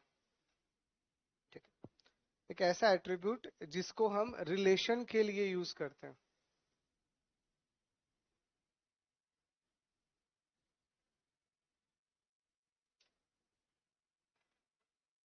एक ऐसा एट्रीब्यूट जिसको हम रिलेशन के लिए यूज करते हैं उसको हम डिस्क्रिप्टिव या रिलेशनशिप एट्रीब्यूट कहते हैं। तो ये एट्रीब्यूट एंटिटी पे नहीं आएगा। एंटिटी पे तो चार टाइप के आ गए, वो आपने पढ़ लिए। बट कभी कभार, काफी बार ऐसी सिचुएशन बनती है कि कुछ एट्रीब्यूट ऐसे होते हैं वो किसी एंटिटी पे आ ही नहीं सकते, एंटिटी पे आ ही नहीं सकते, सिचुएशन ही ऐसी बनती है। तो हमें क्या देना पड़ता है? उसे रिलेशन को देना पड़ता है, ताकि दोनों एंटिटी के कॉरेस्पॉन्डिंग उनको एक साथ इंटरप्रेट कर सके। ठीक है, तो ये जब भी आपको दिखेगा, रिलेशन अभी मैं पढ़ाने वाला हूँ नेक्स्ट, तो ये जब भी दिखेगा तो आपको ये कहाँ दिखेगा? रिलेशन के साथ दिखेगा। अब अगला टॉपिक रिलेशन ही है, तो ये होता है रिलेशन का सिंबल, रोम्बस। तो अब ये आपको यहाँ पे दिखेगा। It is just like that. तो ये एट्रीब्यूट आया और ये आपका एट्रीब्यूट आ गया। It is just like that. तो ये तो रिलेशन है, बट ये तो एट्रीब्यूट है ना। तो नॉर्मली हम जो एट्रीब्यूट अभी तो यूज करते आए हैं, देखो ये भी मैं पूरा भी पढ़ेंगे, रिलेशन और पढ़ लें। तो अभी तक हमने जो पढ़ा, ये एक एंटिटी, ये दूसरा एंटिटी। तो यहाँ पे अगर आप कोई भी एट्रीब्यूट बना रहे हो, जैसे यहाँ पे आपने कोई एट्रीब्यूट बना दिया, या यहाँ पे आपने कोई भी एट्रीब्यूट बना दिया, ठीक है, तो ये एट्रीब्यूट जो आप बना रहे हो किसी भी टाइप के होंगे, टाइप एक बार बाद में देख लेंगे। ठीक है, it is just like that. तो ये जो एट्रीब्यूट आपने बनाए हैं, ये किसके लिए? एंटिटी के लिए। ठीक है, ये जो एट्रीब्यूट है वो किसके लिए है, एंटिटी के लिए, बट ये एट्रीब्यूट किसका है, रिलेशन का। तो रिलेशन के लिए काफी सिचुएशन ऐसी होती है कि कुछ एट्रीब्यूट ऐसे होते हैं वो किसी एंटिटी के पास रह ही नहीं सकते, यानी या तो दोनों को साथ में यूज करना होता है, कॉमन यूज करना होता है, तो उस केस के अंदर फिर हम क्या कहेंगे कि आप रिलेशन पे भी एट्रीब्यूट लगा सकते हो। तो this is one of the special attribute जिसको अपन कहते हैं डिस्क्रिप्टिव एट्रीब्यूट्स। तो कई बार आपके क्वेश्चंस में पूछ लिया जाता है डिस्क्रिप्टिव एट्रीब्यूट्स के बारे में, तो पता होना चाहिए। ठीक है, तो ये है आपका डिस्क्रिप्टिव।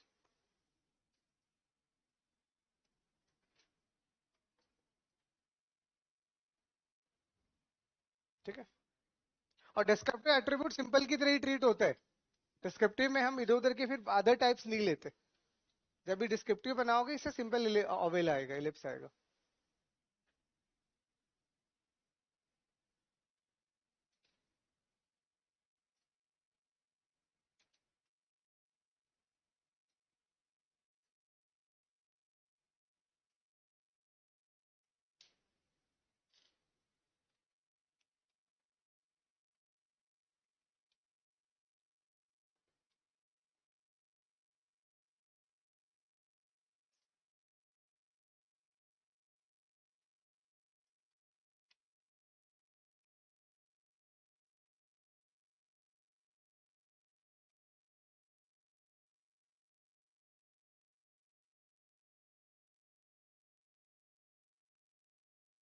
बना लिया।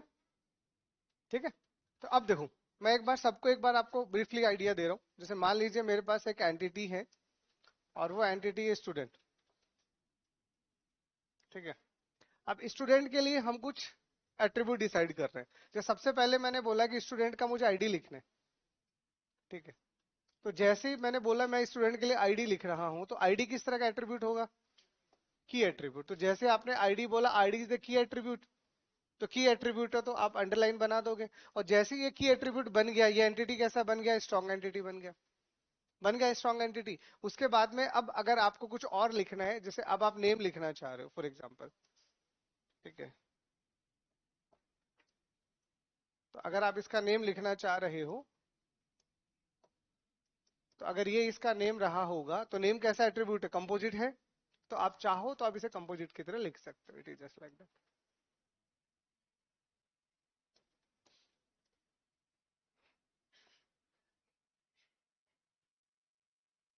वो क्या रहा है, तो समझ जाना है।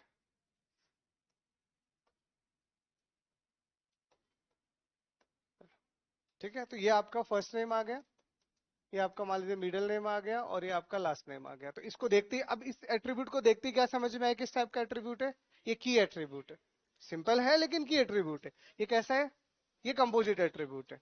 ठीक है, ऐसे ही अगर मैंने यहाँ पे इस एट्रीब्यूट को ऐसे लिख दिया,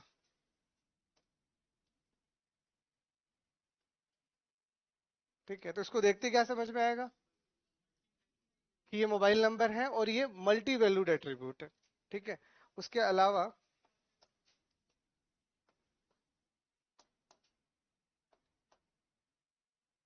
यहां मैंने मान लीजिए लिख दिया डेट ऑफ बर्थ। तो डेट ऑफ बर्थ देखते ही आपको क्या समझ में आएगा कि स्टोर्ड एट्रीब्यूट है। ठीक है, और यहीं पे अगर मैं इसी को ऐसे लिखना चाह रहा हूं, और मैंने यहाँ पे अगर इसको एज लिख दिया, तो अब इसको देखते ही समझ में आ जाएगा कैसे है, ये derived attribute.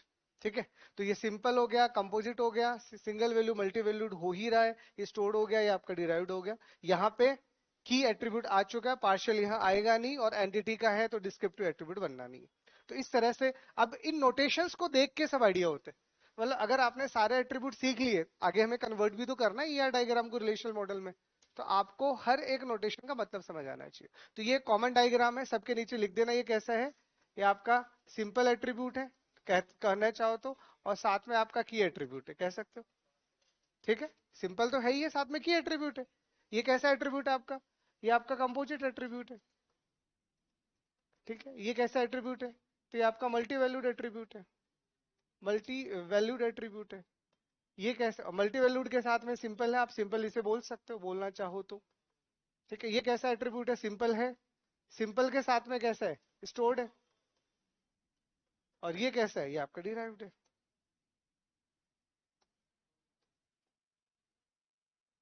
It is just like that. ठीक है, तो ये एक कंप्लीट नोटेशंस है, आपको हर एक एट्रीब्यूट के सिंबल्स के बारे में पता होना चाहिए, कॉमनली आपके एग्जाम में पूछे जाते हैं।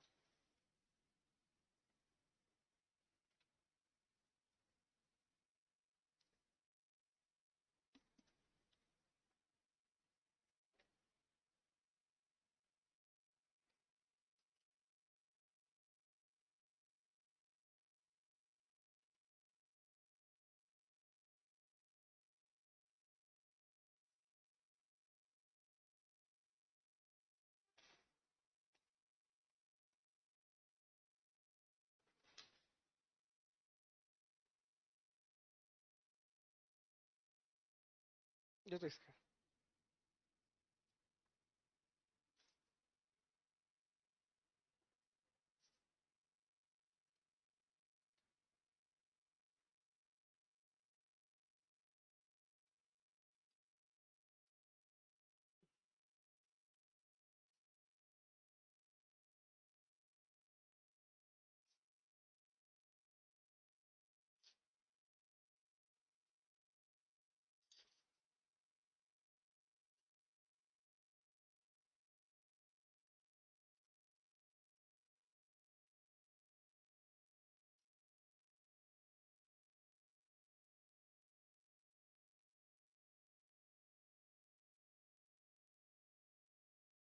ठीक है, और इस एंटिटी को देख के भी आपको ये समझ में आ ही चुका है किस टाइप का एंटिटी है, ये स्ट्रॉन्ग एंटिटी।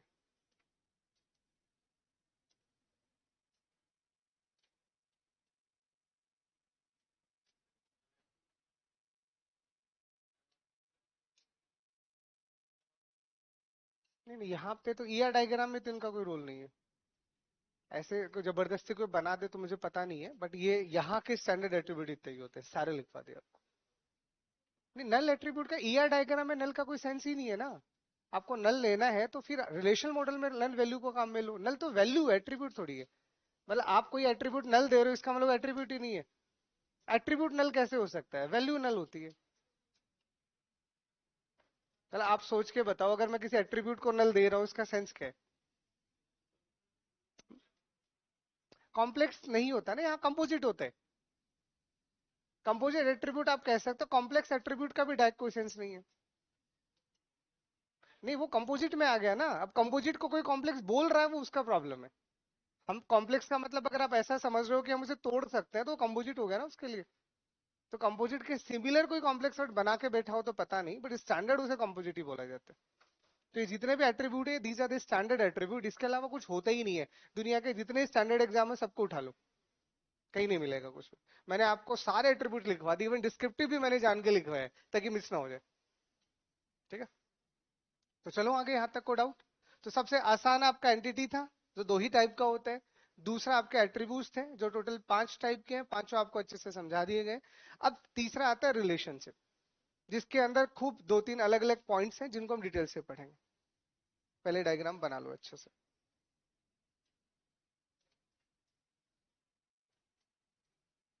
बना लिया?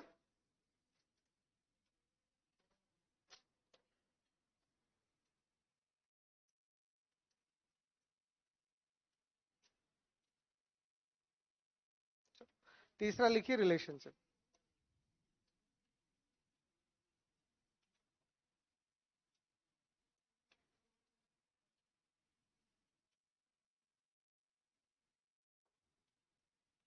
अब रिलेशनशिप का मतलब क्या होता है? एसोसिएशन। मतलब कोई एक एंटिटी का तो डायरेक्ट कोई सेंस ही नहीं है। और हम यहाँ पे जब डेटाबेस की बात कर रहे हैं तो हमने क्या बोला? कोई एक एंटिटी स्टूडेंट है और कोई दूसरा एंटिटी टीचर है, तो टीचर स्टूडेंट को पढ़ाएगा ना। टीचर अकेला है, स्टूडेंट अकेला है, तो जब तक दोनों रिलेट ही नहीं होंगे कोई सेंस ही नहीं बनेगा। इसलिए रिलेशनशिप का मतलब होता है एसोसिएशन, मतलब उनको जोड़ना। ठीक है, तो टेक्निकल टर्म में हम एसोसिएशन यूज लेते हैं, तो लिख लो एसोसिएशन बिटवीन टू और मोर एंटिटीज।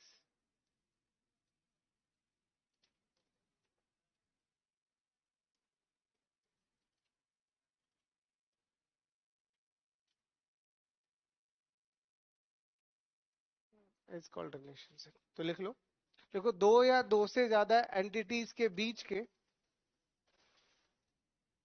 एसोसिएशन का मतलब एक संबंध टाइप रिलेशन ही है और क्या, बट एसोसिएशन एक टेक्निकल टर्म है, इसलिए यही हमें प्रिफर करना है। ठीक है, दो या दो से ज्यादा एंटिटीज के बीच के एसोसिएशन को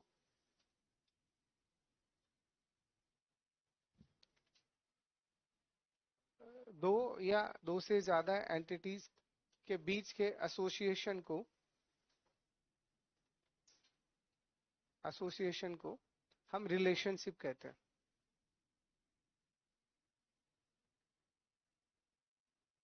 ठीक है, को हम रिलेशनशिप कहते हैं। ठीक है, अब रिलेशनशिप में जैसे हमने लाइक सेट और एंटिटी और एंटिटी सेट पढ़ा था, वैसे रिलेशनशिप के साथ में रिलेशनशिप सेट आता है। तो हम रिलेशनशिप, तो हम वर्ड यूज करते हैं, टेक्निकली ये क्या होने वाला है, ये रिलेशनशिप सेट ही होता है।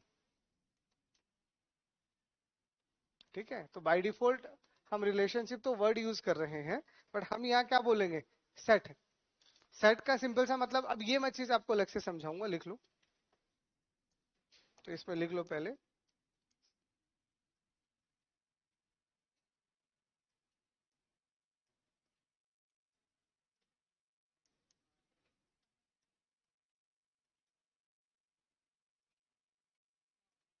लिखो इसमें, लिखो रिलेशनशिप की मदद से,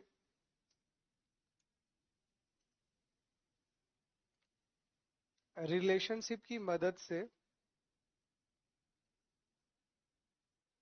हम एंटिटीज को,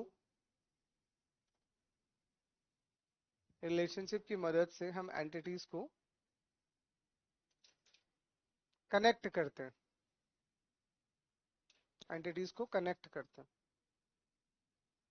ठीक है, तो क्या डायरेक्ट इंडिविजुअल रिलेशनशिप का कोई मतलब है, क्या रिलेशनशिप इंडिपेंडेंट होता है?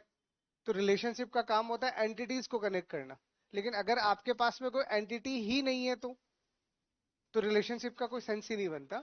इसीलिए इंडिपेंडेंट रिलेशनशिप कभी एग्जिस्ट नहीं करता, इंडिपेंडेंट रिलेशनशिप कभी एग्जिस्ट नहीं करता, ये ध्यान रखना। ठीक है,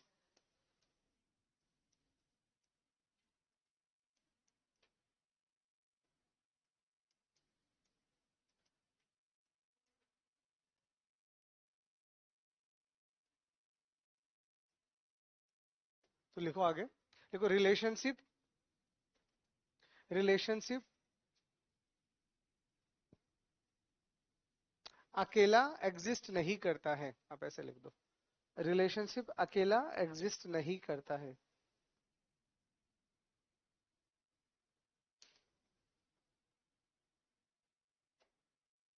ठीक?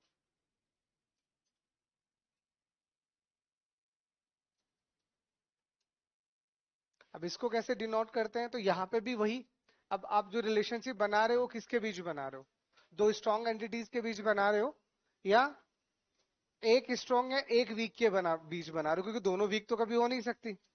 अरे ये तो हमने अभी समझ लिया ना, कि कोई भी अगर वीक एंटिटी आएगा तो उसका सपोर्ट कौन करेगा, स्ट्रॉन्ग एंटिटी। तो या तो आपके पास में दोनों कोई स्ट्रॉन्ग एंटिटी है, या फिर एक स्ट्रॉन्ग है तो दूसरा वीक है, दोनों वीक तो हो ही नहीं सकता। तो उसी के भी यहाँ पे आपके रिलेशनशिप भी दो तरह के हो गए, एक स्ट्रॉन्ग रिलेशनशिप और एक वीक रिलेशनशिप, है ना। तो लिख लो इसमें, हाँ बोला ना, दोनों स्ट्रॉन्ग एंटिटी पॉसिबल है, या एक स्ट्रॉन्ग के साथ एक वीक पॉसिबल है। हाँ, तो लिख लो इसमें,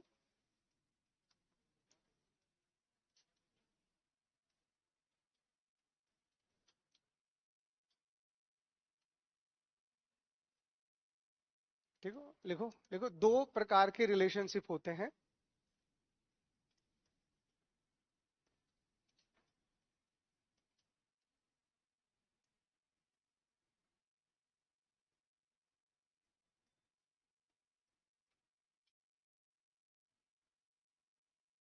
दो प्रकार के रिलेशनशिप होते हैं, पहला लिखिए स्ट्रॉन्ग रिलेशनशिप और दूसरा लिखिए वीक रिलेशनशिप।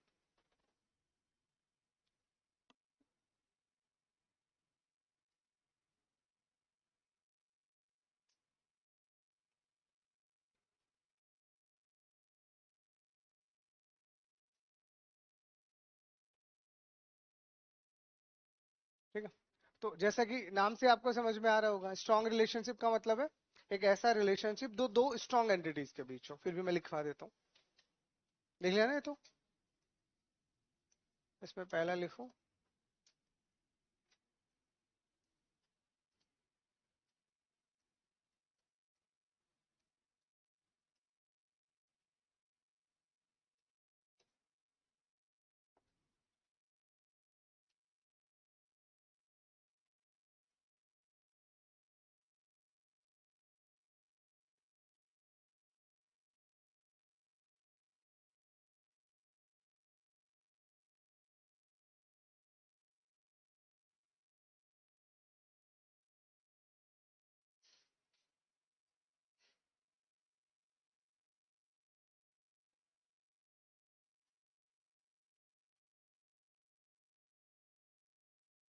लिखो इसमें, लिखो एक ऐसा रिलेशनशिप,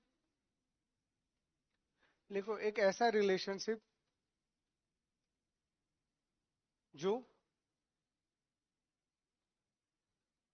एक ऐसा रिलेशनशिप जो दो या दो से ज्यादा,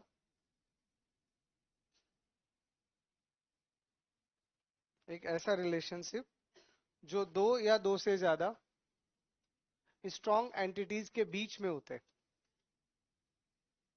जो दो या दो से ज्यादा स्ट्रॉन्ग एंटिटीज के बीच में होता है,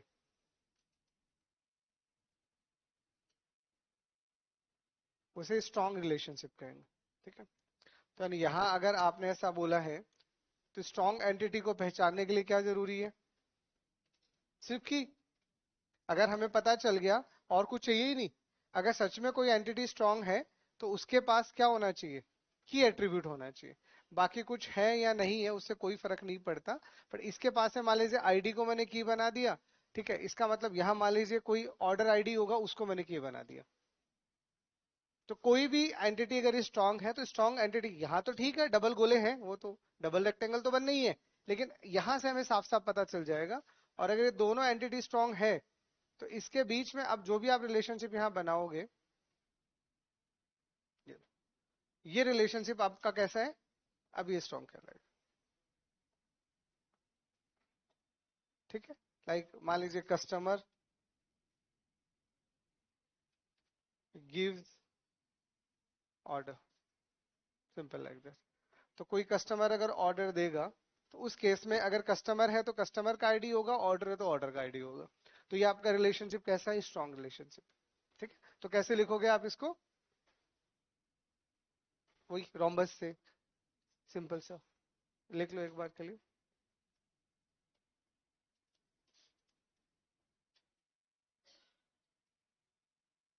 आप इसे चाहो तो डायमंड शेप बोल दो, या आप इसे रोम्बस बोल दो।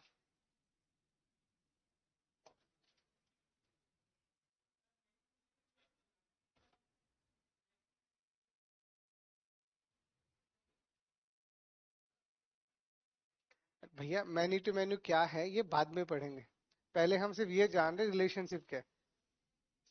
बाद में जब आप कार्डिनलिटी की बात करोगे, ठीक है, मैपिंग कार्डिनलिटी की बातें करोगे, डिग्री की बातें करोगे, तो वो अलग चीजें।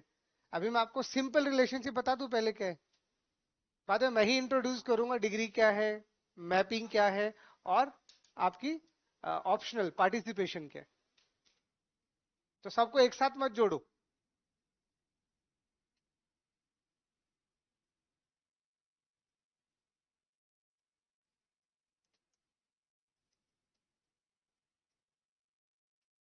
ठीक है। तो आप तो स्ट्रॉन्ग रिलेशनशिप को कैसे याद रखो, क्लियर ना, कि कोई भी दो या दो से ज्यादा स्ट्रॉन्ग एंटिटी के बीच में जो भी एसोसिएशन है, वही क्या है? आपका स्ट्रॉन्ग रिलेशनशिप। ठीक। और इसको कैसे डिनोट करेंगे? तो इसको हम डायमंड या रोम्बस, रोम्बस यानी आपका समांतर चतुर्भुज। ठीक है, इसे क्वाड्रिलेटरल ना, एक चतुर्भुज होता है।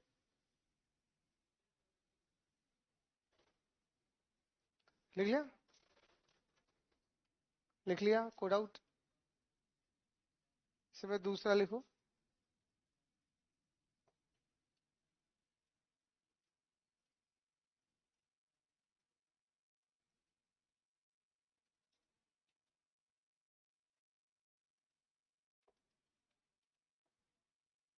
तो आप सिंपल सा लिख लो इसमें रिलेशनशिप बिटवीन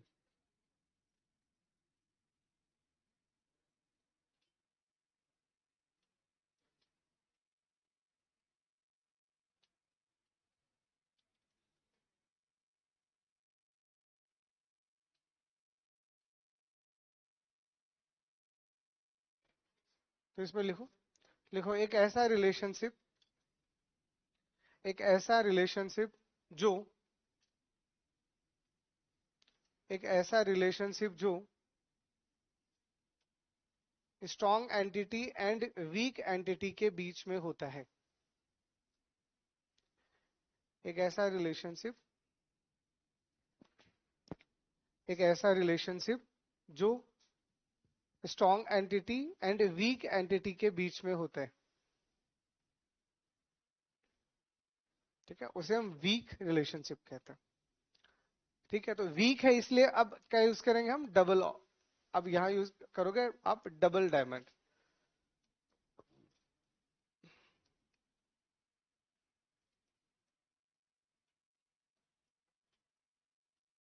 ठीक है, तो इसको अगर आपको लिखना है तो अब आपको डायमंड को डबल करना पड़ेगा।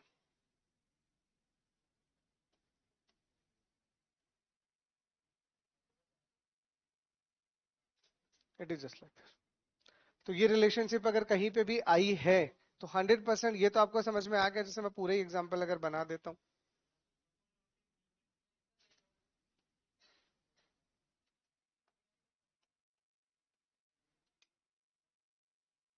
ठीक है, यहाँ पे भी एक अलग और नई चीज आएगी, वो बाद में पढ़ाऊंगा। अभी तो सिर्फ आपको इतना समझना है कि अगर यहाँ पे अगर आपके पास में वीक रिलेशनशिप है तो 100% दोनों में से कोई एक वीक एंटिटी जरूर है। वो इधर हो सकती है, इधर हो सकती है, पर दोनों वीक नहीं हो सकती। कि कोई भी वीक एंटिटी बिना स्ट्रॉन्ग एंटिटी के एग्जिस्ट ही नहीं करता। तो दो वीक इंसान कैसे सरवाइव करेंगे, मर जाएंगे वो तो।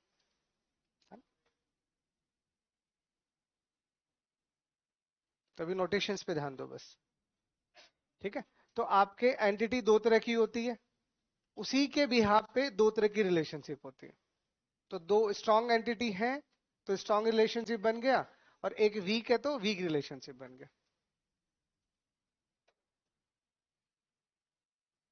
या इसी को आई थिंक हम एक नाम और देते हैं, इसको identifying relation sometime is called. हाँ, इसका एक नाम और होता है, लिख लो।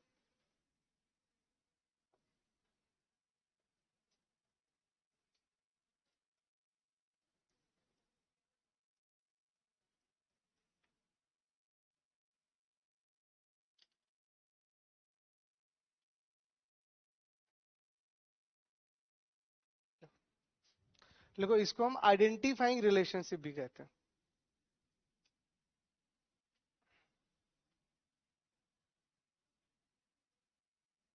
देखो, इसको हम आइडेंटिफाइंग रिलेशनशिप भी कहते हैं।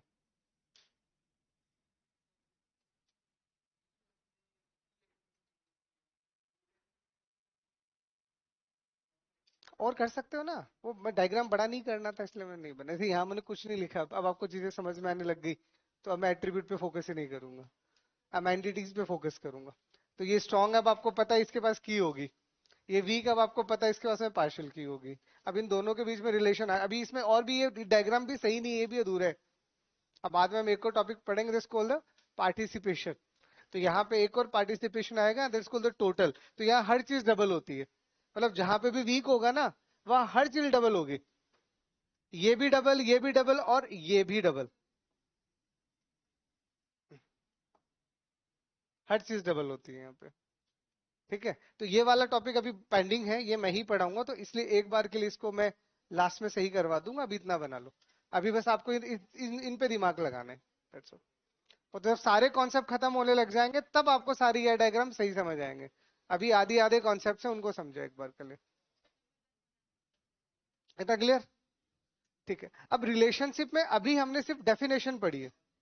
रिलेशनशिप में अभी हमने डेफिनेशंस पढ़ी है। अब रिलेशनशिप में हमारे पास अलग अलग कॉन्सेप्ट्स होते हैं जो इस रिलेशनशिप को स्ट्रांग बनाते हैं। इतने से अभी कुछ आइडिया नहीं लगेगा।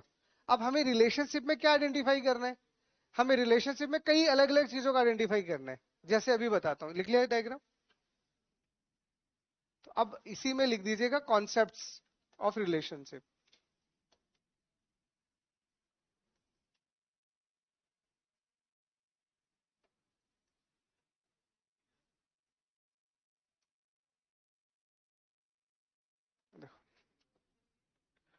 तो अब रिलेशनशिप में आपके पास में अलग अलग कॉन्सेप्ट्स हैं, उन कॉन्सेप्टों को सुनो पहले।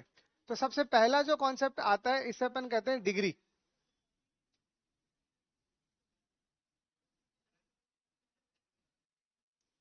ठीक है, तो सबसे पहला जो कॉन्सेप्ट आएगा उसे हम बोलेंगे डिग्री ऑफ रिलेशनशिप।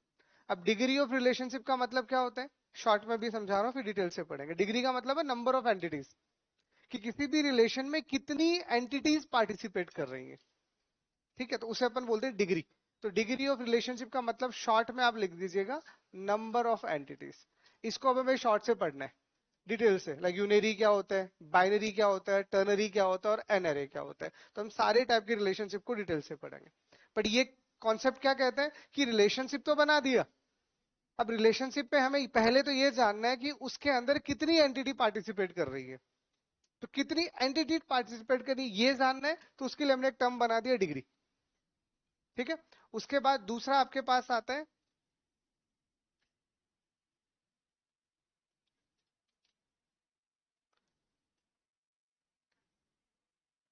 दूसरा आपके पास आता है मैपिंग कार्डिनैलिटी। अब मैपिंग कार्डिनैलिटी आपको क्या बोलेगी कि कोई भी दो एंटिटी जब पार्टिसिपेट करेंगी तो उस एंटिटी के कितने इंस्टेंस आपस में कनेक्ट होंगे। जैसे आप कहते हो one to one, one to many, many to one और मैनी टू मैनी, उसका मतलब क्या है? तो अगर आपने बोल दिया कि ये रिलेशनशिप वन टू मैनी है, ऐसे इसका मतलब क्या है? जैसे आपने एक सिंपल सा एक रिलेशन बनाया स्टूडेंट और कोर्स का। तो स्टूडेंट और कोर्स का अगर आपने रिलेशनशिप बनाया तो आपने क्या बोला कि एक स्टूडेंट बहुत सारे कोर्स ले सकता है, एक स्टूडेंट बहुत सारे कोर्स ले सकता है। तो अब स्टूडेंट तो बहुत सारे होंगे ना, स्टूडेंट तो बहुत सारे होंगे, बट उन बहुत सारे स्टूडेंटों में से, उन बहुत सारे स्टूडेंट में से अगर एक स्टूडेंट के पास भी अगर एक से ज्यादा कोर्स है, जरूरी नहीं है सबके पास हो ये, क्योंकि ये सबसे डिटेल्ड कॉन्सेप्ट है जो अपन अच्छे से सीखेंगे। तो मैपिंग कार्डिनलिटी का मतलब होता है कि जब दो एंटिटीज को आप आपस में जोड़ रहे हो तो उसमें से कोई कोई भी एक एंटिटी, एक अदर साइड की एंटिटी से कितनी पार्टिसिपेट होती है। तो इसको अपन सिंपल सा बोलेंगे maximum number of, maximum number of connection. ठीक है, आप ऐसे समझ लो इसको, जिसको बाद में अपन बोलते हैं कार्डिनैलिटी रेशियो, वो मैं सिखाऊंगा आपको। बट अभी पहले जनरल मतलब समझ लो कि अगर हम डिग्री ऑफ रिलेशनशिप की बात कर रहे हैं तो हम क्या जानना चाह रहे हैं, कितनी नंबर ऑफ एंटिटीज है। ठीक है, अगर आप मैपिंग कार्डिनलिटी की बात कर रहे हो तो आप चीजों को मैप कर रहे हो, और मैप करके आप ये बताना चाह रहे हो कि कोई भी एक एंटिटी, क्योंकि वो एंटिटी थोड़ी, वो तो एंटिटी सेट है। जैसे मैंने आपको स्टूडेंट बोला, तो क्या वो कोई एक स्टूडेंट है क्या? वो तो बहुत सारे स्टूडेंट है। अब बहुत सारे स्टूडेंट में से कोई एक स्टूडेंट क्या कर सकता है, वो सबको डिसाइड करेगा। तो अगर इस क्लास में मान लीजिए 10 बच्चे हैं, और उन 10 बच्चों में से किसी एक बच्चे ने 2 कोर्स ले रखे हैं, बाकी 9 ने भले एक ही कोर्स ले रखा हो, तो हम क्या बात करते हैं, मैक्सिमम का। तो यहां पे जब आप बात करते हो, इसीलिए मैंने बोला मैक्सिमम, कि ज्यादा से ज्यादा कितना है, कम नहीं चाहिए यहाँ पे, यहाँ ज्यादा से ज्यादा चीजें चाहिए होती है। इसीलिए यहाँ पे हम वर्ड यूज करते हैं एटमोस्ट। ये सब मैं आपको डिटेल से समझाऊंगा, टेंशन ना लो। तो मैपिंग कार्डिनलिटी में हम ये बोलेंगे कि भैया ज्यादा से ज्यादा कितना हो सकता है, वो भले एक ही क्यों ना हो, सबके लिए जरूरी नहीं है, बट किसी एक पे रूल लागू होगा। और तीसरा आपके पास में यहाँ पे आता है पार्टिसिपेशन। तीसरा हम यहाँ पे कॉन्सेप्ट पढ़ेंगे पार्टिसिपेशन। तो पार्टिसिपेशन क्या बोलेगा, क्या दोनों एंटिटी में से, क्या दोनों एंटिटी में से हर एक एंटिटी का कम से कम एक रिलेशन होना जरूरी है। तो ये कम से कम की बात करता है, मैपिंग क्वालिटी ज्यादा की बात करता है, ये मिनिमम की बात करता है आपके पास में।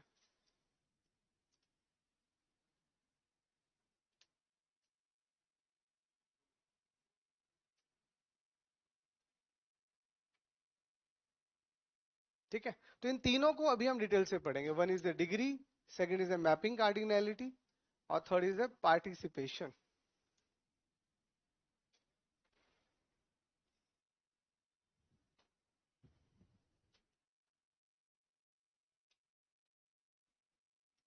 इसमें फर्स्ट वाला तो इजी सा है, वो तो मैं भी करवा देता हूँ, उसमें तो कुछ नहीं है, बस नंबर ऑफ एंटिटीज गिनना है। टिपिकल और थोड़ा सा अंडरस्टैंडिंग वाले ये दोनों है, इनको फुर्सत से समझना होगा, ये बहुत टाइम है अभी तो। हाँ, पढ़ो।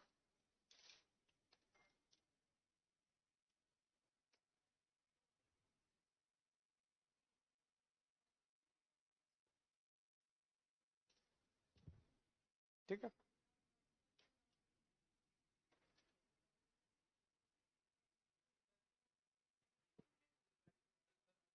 ये मैं डिटेल से समझाऊंगा, आप टेंशन ना लो, अभी एक बार ओवरव्यू दिए, इसके लिए मेरे को बहुत सारे डायग्राम्स बनाने पड़ेंगे, एक एक चीज आपको समझाऊंगा, दिमाग में पूरा जाएगा, अभी आधा अधूरा समझ आएगा, है ना। अभी एक बार मेरे को नाम पढ़ाने थे, इसलिए मैंने एक बार थोड़ा आइडिया दे दिया। चलो, इसमें सबसे पहले आसान वाला लिख लो, degree.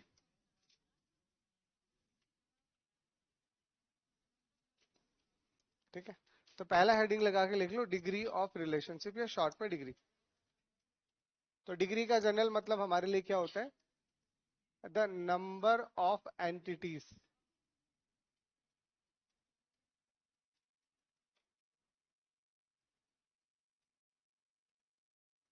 participated in a relation is called,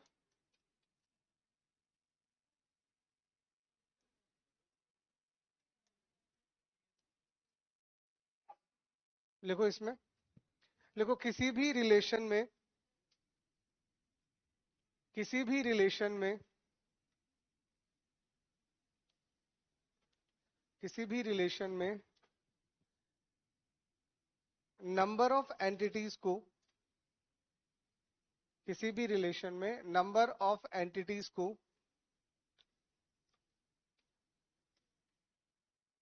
किसी भी रिलेशन में नंबर ऑफ एंटिटीज को जो उसमें पार्टिसिपेट कर रही है, कॉमा लगा के लिख देना, जो उसमें पार्टिसिपेट कर रही है,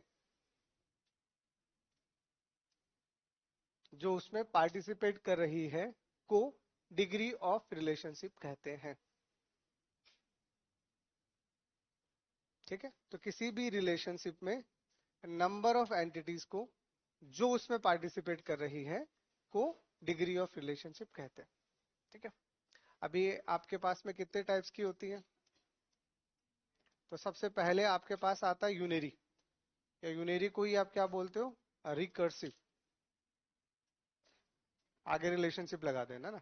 तो सबसे पहले आपके पास में यूनेरी या रिकर्सिव रिलेशनशिप आएगा, फिर आपके पास में बाइनरी रिलेशनशिप आएगा, फिर टर्नरी रिलेशनशिप आएगा, और फिर आपके पास में एन रे रिलेशनशिप आएगा।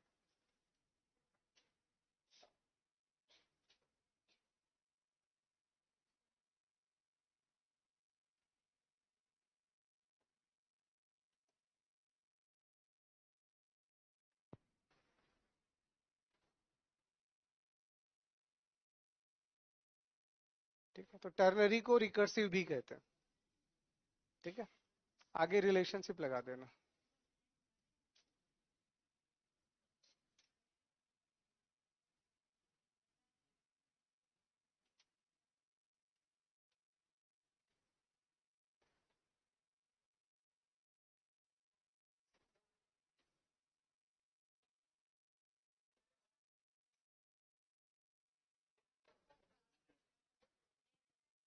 एन रे, एन रे,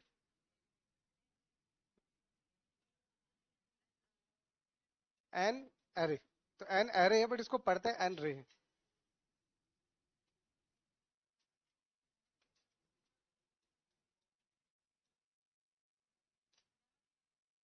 ठीक है, तो डिग्री ऑफ रिलेशनशिप का मतलब क्या है, किसी भी रिलेशनशिप में कितनी एंटिटीज पार्टिसिपेट कर रही हैं या जुड़ रही हैं। ठीक है, तो अब कम से कम कितनी होगी, एक तो होगी। अरे रिलेशनशिप में अभी भी हमने क्या सीखा, कि कोई भी रिलेशनशिप बिना एंटिटी के इंडिपेंडेंट एग्जिस्ट नहीं कर सकती, तो सिर्फ रिलेशनशिप तो आप लिख नहीं सकते, तो जीरो एंटिटी का तो कोई कॉन्सेप्ट ही नहीं है। तो कम से कम कितनी एंटिटी बना सकते हो, तो कम से कम एक एंटिटी तो आपको बनानी ही पड़ेगी। तो अगर आप एक एंटिटी ले रहे हो तो इसे यूनेरी, एक हो गया ना, उसी को यहां बोलते हैं रिकर्सिव। ठीक है, तो अब देखो वन बाय वन। तो पहला लिखो,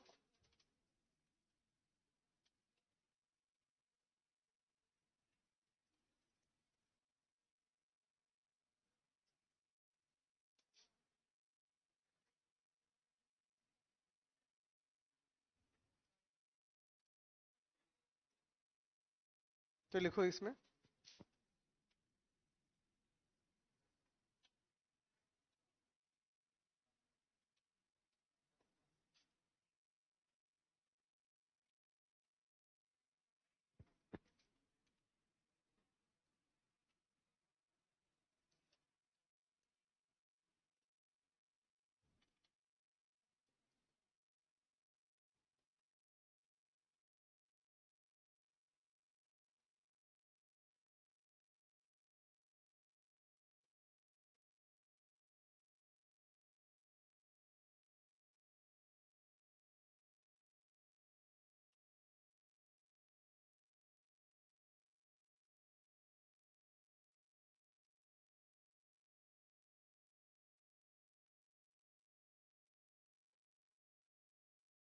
तो लिखो इसमें, लिखो किसी भी रिलेशनशिप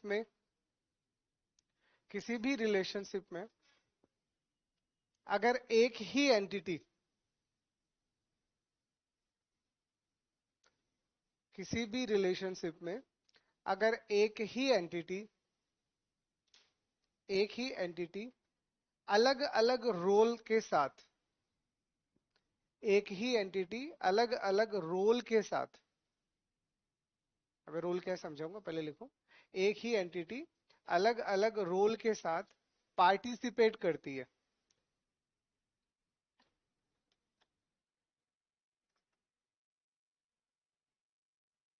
अलग अलग रोल के साथ पार्टिसिपेट करती है, तो उसे हम यूनेरी या रिकर्सिव रिलेशनशिप कहेंगे।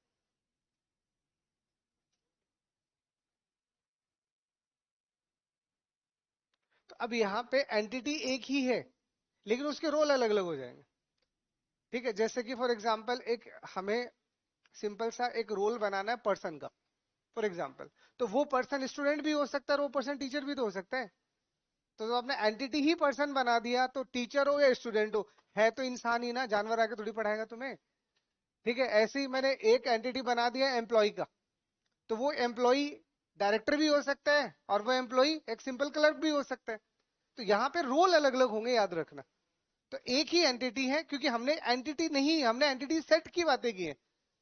तो एंटिटी सेट में तो खूब सारी एंटिटीज आ रही है ना, तो जब खूब सारी एंटिटीज आ रही है लेकिन उनके रोल अलग अलग, तो इसको हम कैसे बनाएंगे? तो हम इसको ऐसे बनाएंगे कि हमारे पास में कोई एक एंटिटी आएगी, like this is your entity, ठीक है, और यहाँ पे हमारे पास एक रिलेशन आएगा।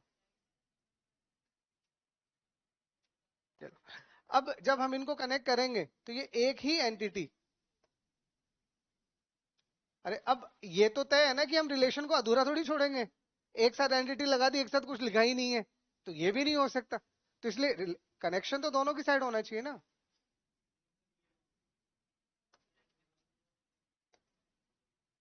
It is just like that. तो यहाँ पे अब हमें सिंपल सा समझ में आ रहा है कि अगर ये कोई पर्सन है, फॉर एग्जाम्पल, ठीक है, तो अगर ये पर्सन है तो यहाँ पे इसी पर्सन के कॉरेस्पॉन्डिंग हम एक रिलेशन बना रहे हैं, बट उस रिलेशन के कॉरेस्पॉन्डिंग हम ये बोल रहे हैं कि यहाँ पे ये पर्सन टीचर की तरह काम कर रहा है और यहाँ ये पर्सन हो सकता है स्टूडेंट के काम कर रहे हैं। तो यहाँ पे टीचर्स है और यहाँ पे स्टडीज है, it is just like that. तो यहाँ पे रोल्स लिखने होते हैं अलग अलग, तो आपको यहाँ पे बीच में रोल लिखने पड़ेंगे। अगर दोनों का रोल एक ही है तो फिर सेंस ही नहीं बनता, फिर आप कैसे रिलेट करोगे? अब एक स्टूडेंट स्टूडेंट को ही थोड़ी पढ़ाएगा, एक्सेप्शन, ठीक है, एक्सेप्शन इज एवरीवेयर, बट वो जैसे ही पढ़ाएगा तो उसे स्टूडेंट नहीं माना जाएगा, फिर आप उसे टीचर की तरह सम्मान दो। ठीक है, तो यहाँ एंटिटी एक ही है, फिर सुनना, एंटिटी एक ही है लेकिन रोल इनके अलग अलग हो गए हैं, रोल इनके अलग अलग हो गए। तो एक ही एंटिटी अगर अलग अलग रोल के साथ किसी रिलेशनशिप में पार्टिसिपेट करती है तो उस एंटिटी को हम क्या कहते हैं? यूनेरी या रिकर्सिव। रिकर्सिव भी तो है, देखो, खुद को खुद के साथ कनेक्ट करना। रिकर्सिव का मतलब यही तो होता है ना, खुद को ही आप कनेक्ट कर रहे हो, खुद को ही कॉल कर रहे हो। तो it is just like that. क्या कह रहे हो? हाँ, वो तो एक का तो स्ट्रांग ही होना पड़ेगा इससे। सही बात है, तो वीक तो हो ही नहीं सकता।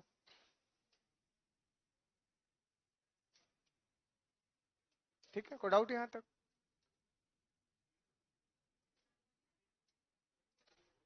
क्या बस बहुत है? हाँ, तो चलो और लिखो।